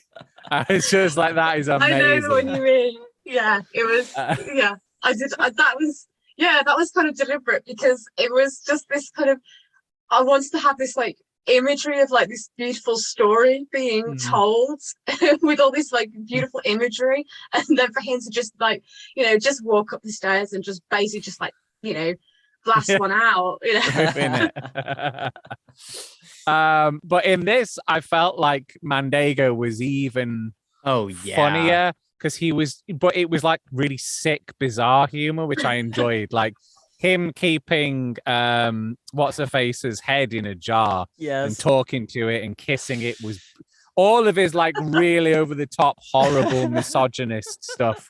I was delighting in that, like where he was painting something and it turns out, as it goes on, you realize he's painting a naked woman and stuff like that. Like it says a lot about him and who he is, but it was also like very funny because you could see him do it and he would be taking it very seriously. Like he would not see any problem with this. This is how he wishes to be. And if other people have got a problem, then fine, that's their problem, not his. Right. And I think Mandego's humor, I really, really appreciated in that as well. And anything around Mandego and Vanguard getting food from him as well. Oh my God, yes. All of the Vanguard Mandego scenes were so funny. Vanguard trying to surreptitiously grab a bit of food. Oh yeah. Mandego's like, nah. What does he say? He says losers don't sausages for winners. Yeah. Sausages for winners. I love that. That's so good. I also loved the scene where he's painting the woman, because I was reading it, and initially I thought that it's for whatever reason it's like a popular thing in like historical dramas and stuff for someone to be like on a canvas like painting a naked woman. But then as you get another sentence or two into it, you realize, oh no, he's painting on a naked woman, and that made me laugh a lot. And then with the head in the jar, this might be just a good time to go through some of these quotes. Mandego patted the jar and told her not to worry. He wasn't expecting an answer from a head. That would be mad. Yeah, that was so good. That absolutely cracked me up. And then I loved everything with Daisy Two Fingers. Like, yes. what the actual fuck, Holly? Like that. Oh my God, you have so many characters that are just missing so many parts of their body. The first book opens up with like, what was it? Six hookers, 6 prostitutes who didn't have 3 legs between them or something like that. Oh, and so I love that you love this this decapitation of digits. But Mandego says, he said, I don't have the first part of the quote, but he says something like, what do you need more than 2 fingers for? 1 for poking, 1 for scratching. Yeah. And then so good. And then he kind of pulls his little bit of a double cross on Vanguard, and he's like, well, I gave Daisy to those guys, so you got to go in and get my thing and save her or whatever. And he's like, Vanguard, I think he says something like, what am I supposed to do with her or something? And Mandego says, take her home with you and you can nurse her till her fingers grow back. Yeah, that was so good. That was brilliant. But also, like, it shows them horrible how horrible Mandego is as well. Because, like, he's basically, he's literally, like, there's humor in it, but he's also going, well, I mean, she's probably being raped right now. So you might as well go in, and I know you don't like it when people get raped. So off you go. Like, he's like, and that's horrific. Yeah. That is a horrific thing to do. Absolutely. And I'm so glad you said that, because that was what I was going to say as well, because, there was a lot of humor in that scene as well. And I kind of did that deliberately because I wanted it to be like a real kind of punch to the face reminder, because so many people enjoy Mandego as a character, and, he is enjoyable to write, but he is an absolute evil shit. Yeah. And I think it was getting to the point where I felt concerned that people might forget that. So I had to bring that in, just to remind people, like, as RJ said, that he is absolutely vile. Like, he really is an awful person. So you can't have, I was going to say, you can't have him being liked too much. Yeah. Because my assumption is he's going to go on to be an antagonist. And when you have him doing, being even more of an antagonist, perhaps, when you have him doing like really unpleasant things, and people have just built up this warmth and affection for him and think he's like this cheeky chappy about town, like they're going to believe that your writing it's not true to the character, so you have to kind of bridge that gap to go, to build up where to see, like, look, there are indicators here of and actions here and statements here and manipulations here. He's using rape to manipulate someone. He's put someone in rape's way, so to speak. So someone will have to go and save her, and in the process do what he wants to do as well. And that is a real ramping up where it feels believable from what we've seen beforehand, to get to that second, perhaps intermediary stage before, I guess, you can take him into even nastier places without it seeming too jarring for anyone. That's it, absolutely. And sorry, I'm not trying to hijack the conversation, I think, but just because we're on this character now, what is important as an element of Mandego as well is that everything he does, this theatricalness, this kind of like comedy element to him, it's all very deliberate because he's hugely intelligent. He knows what he is doing at all times. He's not doing it because he thinks it's funny. He's doing it so that, you know, no one ever knows what he is going to do next. He's completely unpredictable. They can't second guess him. So there's definitely an element of strategy to it as well.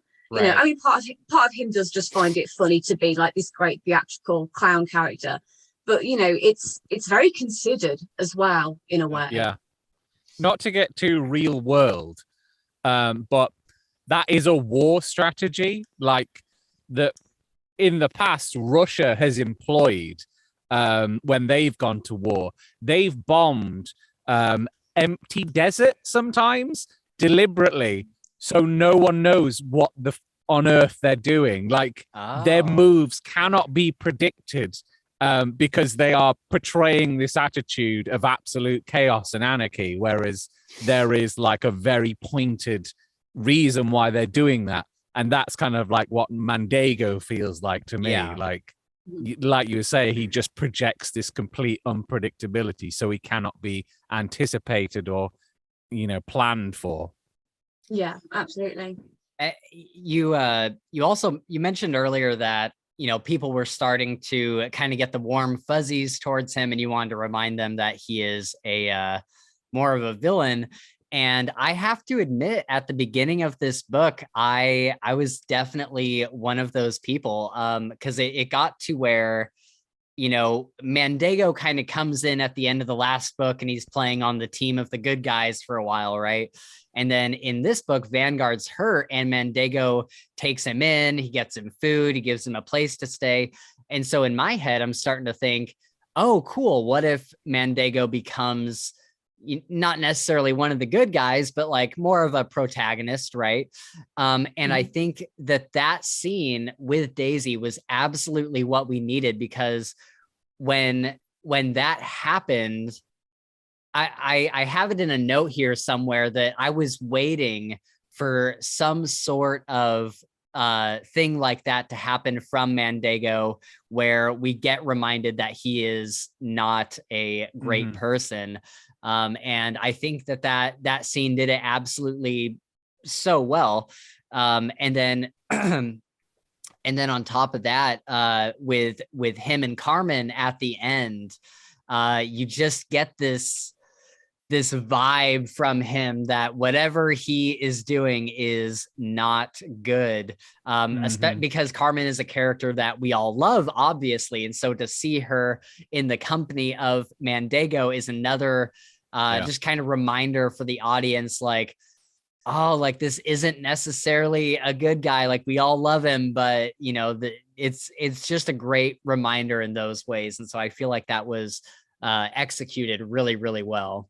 And that scene, you know, I was speaking about ramping things up. That is a ramp up from oh my god, a slightly lesser crime.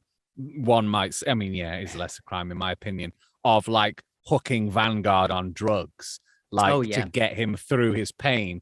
And like one could make an argument for, well, you know, people use opioids, people as a painkiller, people use marijuana, you know, medicinal marijuana, whatever, you know, addictive substances. And you could make an argument that that's what's available to him, so that's what he's giving Vanguard. It's not, in my opinion, like it's a method of control. That also helps. But like you can, if you're being inordinately generous, make an argument for that. Whereas that next step, that sequence where he sends What's-Her-Face into the house, you cannot make an argument for that. It is impossible to make an argument that is in any way going to help someone out while also helping himself out. So yeah, it's a really good ramping up again there. Exactly. Yeah, that whole kind of final act was it just kept getting, and I don't know if it was specifically said in the book, but in my head, like the whole kind of final act there was all happening on a very like dark and stormy night, and like all of these things were kind of coming together for this one big it wasn't I mentioned in my review, and I think I mentioned to you guys personally, that when I finished this book, I had been sitting in my apartment with, I think I just had my little lamp on, and I live in like a downtown area of a major city here in Washington. And so usually there's all sorts of cars going by and people yelling outside and whatnot. And I got to the end of this book, and everything, the city, my neighbors, everything was just dead quiet. And it was just such this like eerie feeling of it. I think I told you guys, it was similar to the feeling you get when you finish a particularly scary movie, and that kind of sits with you for a while. And that's kind of how this book permeated with me for the rest of the night. And I can't narrow it down to just one of those scenes. It was a combination of Vince's family getting killed, the fight between Taryn and Vanguard, and just the way that happened, and Taryn getting put into the water, and then everything with Carmen making a deal with Mandego, and then the bathroom scene, and then from there Carmen tricking Vanguard into the boat and forcing him to leave Dorsey, and he doesn't want to, and all that scene was just so like heartbreaking but also necessary. And then the scene with Carmen at the very end, where she goes into whatever that place was. It was very creepy, and she starts drawing out all these things that she remembers from, I don't know if they're like past lives or like the other people that she's the ghosts that she's connected with, their lives. And just all of those together kind of happening on this one dark and stormy night in my head. It's so cinematic. And it just every scene snowballs the next. So I don't really know where I'm going with that, but yeah, that's just how I felt about the ending. I think for me, I was so happy to end on Carmen, because her arc is such a big part of this story. Because obviously Vanguard's arc is still ongoing, but I think in terms of the character that has grown the most in this second book, and I think that final scene where she's in that Green Doors building, and she's suddenly kind of realizing just how smart she is, and that, you know, there is more to her. And it's just, for me, it's so exciting, because I obviously know what is coming next. Yeah. So yeah, to be able to leave it on that, it sounds so arrogant. I'm going to sound like such a dick now, but for me, it's almost like a mic drop. Just being like, yeah, I'm going to give you this much of this arc, and then I'm going to walk away. Right. The power. That's what you want to do. Like though. Such an idiot. No, they teach you to leave them wanting more, and I certainly did. Would you say that is some sort of foreshadowing for what's happening in the future? Is that going to be whatever was happening at the end there? Is that a pretty big puzzle piece of what she is to become? I would say, yeah, it's definitely. I mean, I don't know if it's so much foreshadowing as it is kind of maybe drip feeding a little bit in. Certainly in the third book, there will be like a lot more like revelations, a lot more explanations of what is happening. But yeah, I don't think it's a huge spoiler to say that, you know, we know there's something special about this girl now. So right. Yeah, we will find out more. Was this your plan with Carmen from the beginning, from the beginning of writing the first book, is that you wanted to get her to where she's now going? Yeah. Carmen is 100% mapped out from start to finish. So I know everywhere she's going to be, every plot point of what she's going to find out, who she's going to meet. It's almost like I kind of have to work the other characters around her story, which sounds silly because Vanguard is the main protagonist. But for me, it's almost a case of Vanguard is the rock and Carmen is the water that moves around him. That's the best way that I can describe it. So yeah, that's going to be a lot of fun to dive into. Okay. Can you, without spoilers, is there anything that we should watch out for in this book that could give us a better hint of kind of what's going on with her? Is her ability the same as what's going on with Vanguard? Are they connected in any way? I think most people's assumption is going to be that they are connected in some way, and they are in the sense that they share similar traits and similarities, but there's certainly no connection in terms of like a biological connection. There's not going to be a "I am your father" moment or anything like that. Sorry to disappoint people. But yeah, there's definitely like any of the scenes where Carmen is getting the kind of the visions that she gets, the images coming through, that is definitely a really important part of us finding out who she is, and especially the difference between what Carmen can see and what Taryn and Vanguard saw is that Taryn and Vanguard only ever saw people that they knew, whereas Carmen doesn't. She will see people she doesn't know. So there's definitely throughout the second book there are hints of this may be something that's a bit more expansive. Got it. Okay, cool. Let's did you have some?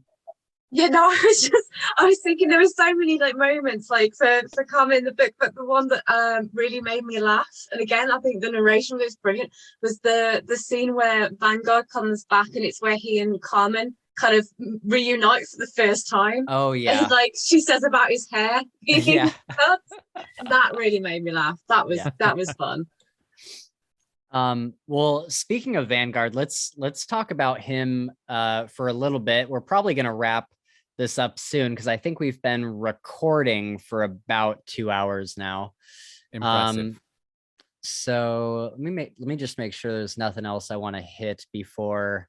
I have a couple little questions, but let's talk about, since Vanguard is the main protag, let's talk about his arc a little bit. What were kind of your goals for Vanguard in this book? Where did you want to get him to? Because we see him at the beginning and he is like struggling to kill people, and he's not even able to make his like invisibility work completely, 100% of the time.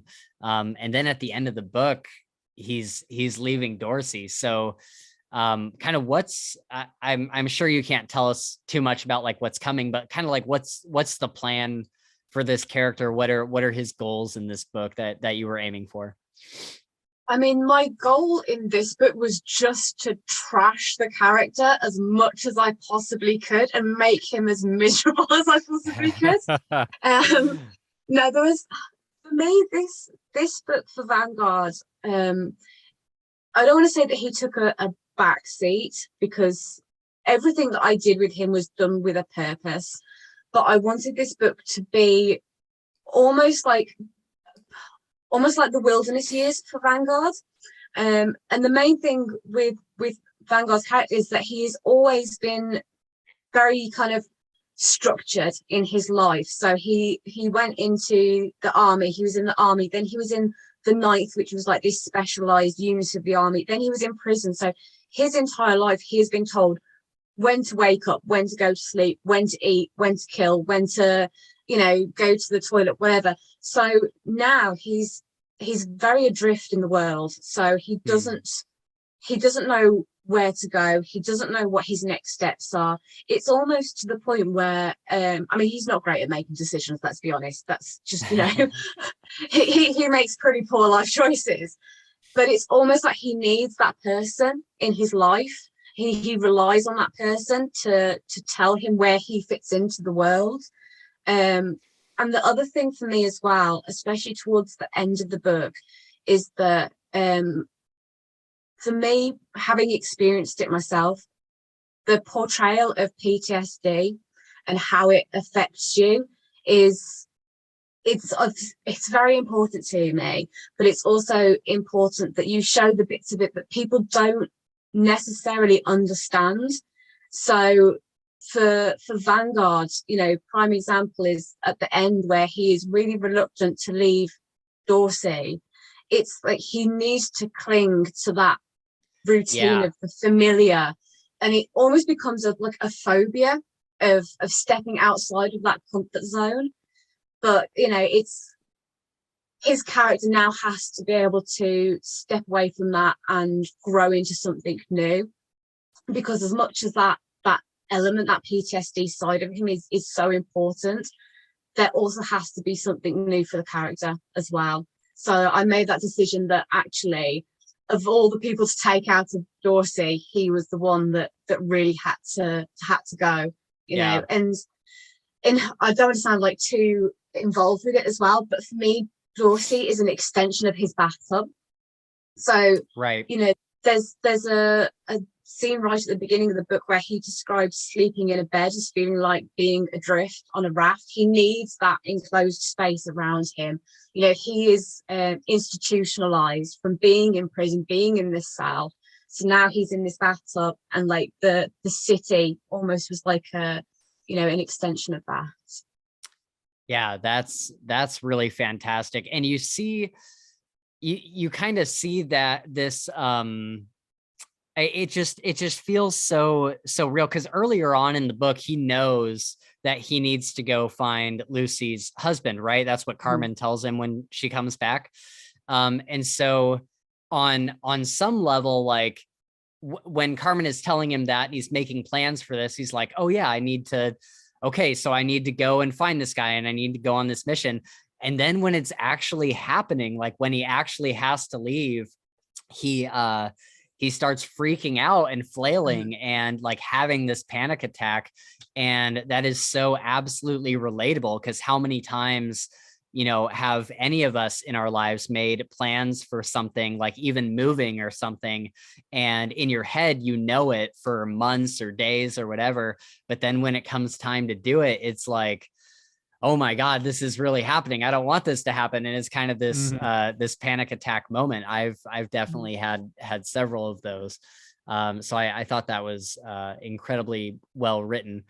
And then you mentioned earlier, I think, correct me if I'm wrong, I think you mentioned earlier how he has always needed somebody to tell him where to go and what to do, when to wake up, that kind of thing. And he kind of has this moment of clarity while working for Mandego, where he's like, oh yeah, I kind of like being the extension of somebody else's will. And just kind of, being told where to go, who to kill, what to do, that kind of thing. And so I thought that was pretty interesting as well. Takes the thinking out of it, and in that way it takes the morality out of it as well. Like he doesn't have to deal with the moral implications of his choices because he's not making choices. Right. That's someone else. They ordered it, so it's their moral problem. Right, exactly. It's quite villainous in a way, because it's the whole I was only following orders defense of people who've done horrific things. Right, exactly. All right, well, before we kind of get wrapped up here, I do have a couple just kind of random questions that don't fit in anywhere particularly into this podcast. So why did Sanguine kill his errand boy? Because he's a dick. Oh, just because? Okay. No, it's basically it is kind of a play on the "don't kill the messenger" kind of saying, just to prove a point about what a dick this guy is. But no, it was because Sanguine was very secretive about the fact that Taran was still alive. So he didn't want anything getting back to anybody, like through like gossip or anything like that. Okay.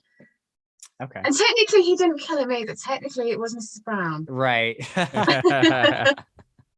She's another character I'll miss as well.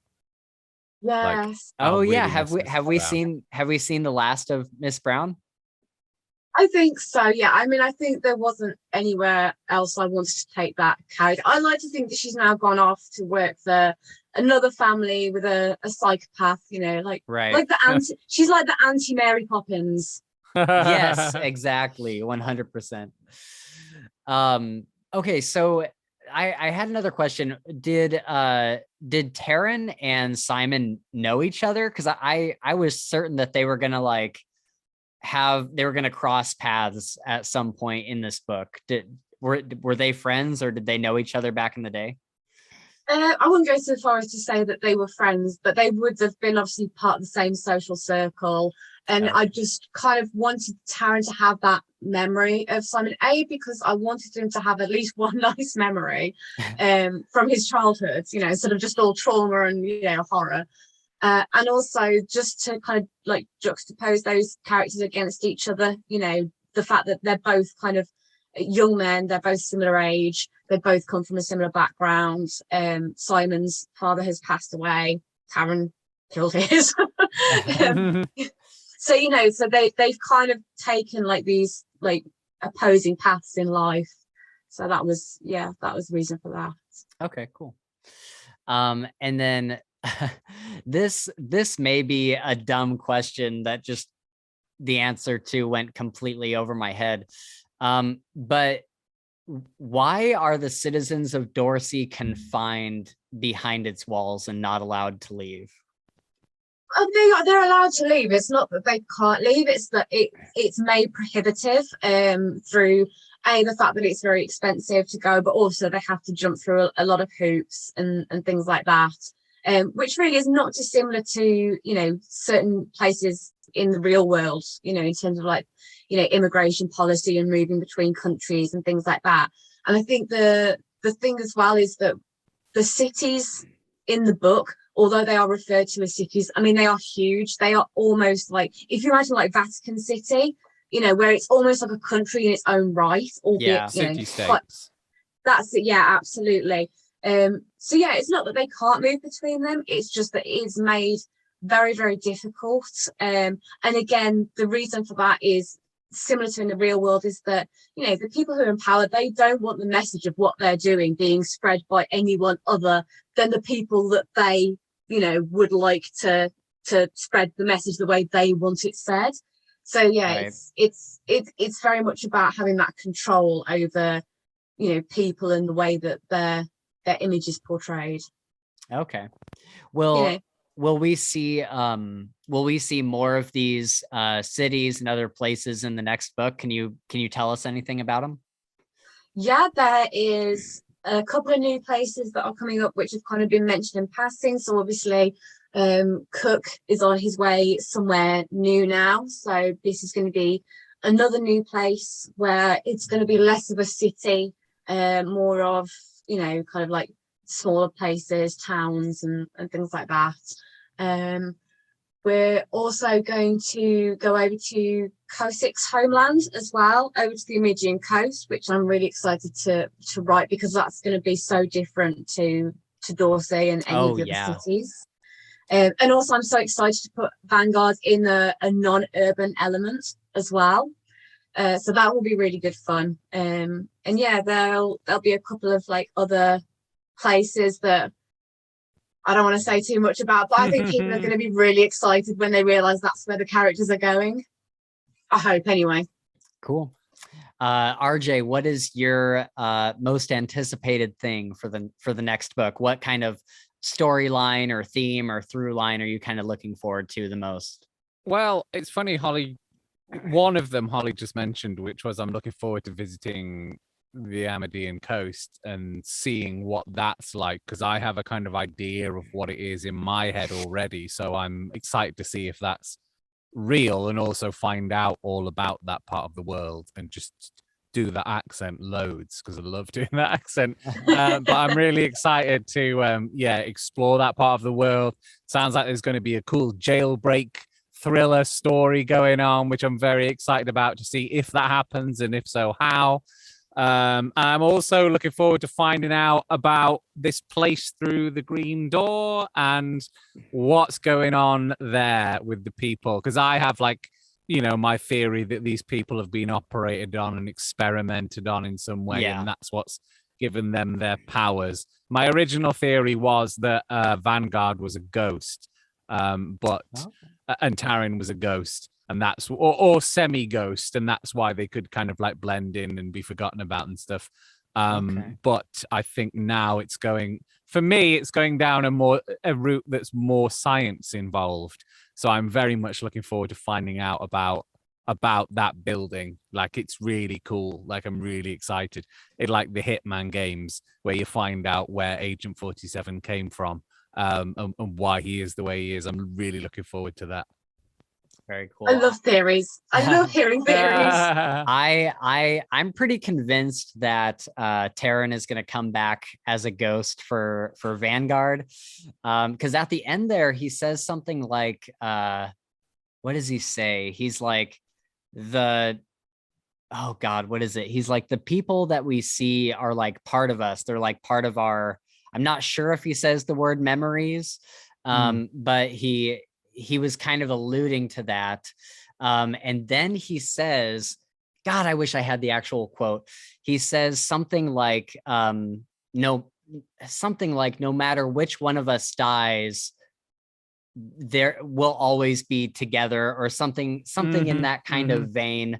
And so it makes me wonder if, since they both have this ability, no matter who died, they would become the other's ghost. And so I don't know. I'm feeling pretty good about that theory. I don't know. I'm loving this. I don't know if I'm right, but I think you're writing the book for I it. am. I haven't written any of it. I'm just making notes as we go along. I'm pretty sure. I'm pretty sure about that one. I'm also excited to obviously all of Carmen's stuff. But I'm interested to see if we hear anything from Henriette for a while, because it sounds like she's, or no, you just said that we're gonna see the Amidian coast, aren't we, in the next one? Okay. Because I was like, she's kind of out of the game now, and so I wonder what her storyline is gonna be coming up. I really want to see Felix take full advantage of being the war master now, that's and have right. full military control of the kind of their area of the world, and see a full well, I don't know if, I guess it's a coup because he's not the prime minister or whatever, the leader. So I guess like a full military coup, I imagine, will be coming, which I'm going to be very excited about, because like the world that like the Orsi's like gone through like fights and riots and upheaval, like what is portrayed or seems to be a fairly cataclysmic scale for the inhabitants, and this coup is going to make that look like a scrap outside the pub in the car park compared to what Felix has got planned. So I'm excited to see if and how that comes about. I mean, God, I got through book 1 without any battles, fine. Book 2, I think if I got to book 3 and hadn't had a single battle yet, I think that would be an issue for the readers. Yeah. So Sanquin he's not in control of all the countries, right? He just has all of their military force. Is that right? Yeah, essentially. Essentially, he doesn't actually have a lot of power other than over like his own walled city. But yeah, the moment his trajectory is that he is going to end up, as I think I put like Master of War or Commander of War or something like that. So what it means is that he doesn't have political power, but he now has not only his own Red Badge army, but he also has the use of every other major city's army, their kind of private yeomanries. So yeah, this is a guy who has got some serious like clout behind him now. So he's a dangerous man. Okay, cool. Well, that leads perfectly into my final question, which of course is, so when we finish this book, Vanguard is headed to find Lucy's husband. Carmen is in Dorsey trying to figure out who she is, and apparently working for Mandego. I'm also really interested about what this deal is between the two of them. Henriette is headed to Kozik's homeland, and Cook and Kozik are headed somewhere. So what what is the most like, just like the back of the book kind of promotional thing you can say about the third book? Like what are we expecting going into this? What are we expecting from these characters, where they're headed, and where just the story is going? Okay, so quick rundown of it. It's exciting spoilers. So first off, Vanguard, we are going to basically get some glimpses of Vanguard's past, where he's come from. We're also going to learn about the Ninth, why they were formed, and what went into making them who they were. We're going to continue to follow Carmen's story as well. We're going to learn more about her. We are, and I'm excited to tell people this, we are finally going to have an explanation of the magic system. Ah, Yay! yes. I've made people wait 3 books for it. So, Yeah. So it'll be, the explanation of the magic system, how the Ninth was formed, first big battle. It's going to be a big battle. And Henrietta's going to open a quiet tea shop in the country. Just kidding. And also with Cook as well. Cook is finally going to start kind of stepping up his game. You're not going to spoil how it's going to happen, but sure, we're going to see Cook start to just elevate into that character that we all know and want him to be. Right on. Very excited. Awesome. RJ, what do you think the deal between Carmen and Mendigo is, now that I'm thinking about this? I might be wrong, but I thought she was just, one of the things is she was letting him have his way with her. Like, yeah, that's what I thought too. I thought, like, because he obviously thinks she's awesome. Like she would become the next Catherine. Possibly. Maybe. Like he would be, I got the impression the deal was she's gonna, be his consort a little bit, and he's like, that's cool because I can groom her and brainwash her a bit into really becoming my new consort type, right, / general, or lieutenant, I should say. So that was my thought behind it. Because she was so like, she sees like Vanguard in my head as a father figure.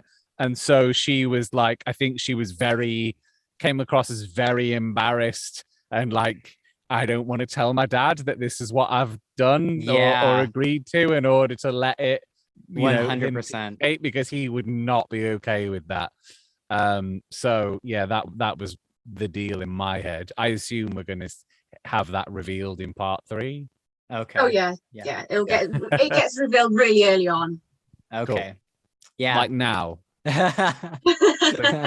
Right now, so we can stop wondering. The deal is that she's going to make him some biscuits. Oh, lovely! That's much more wholesome. Much more wholesome.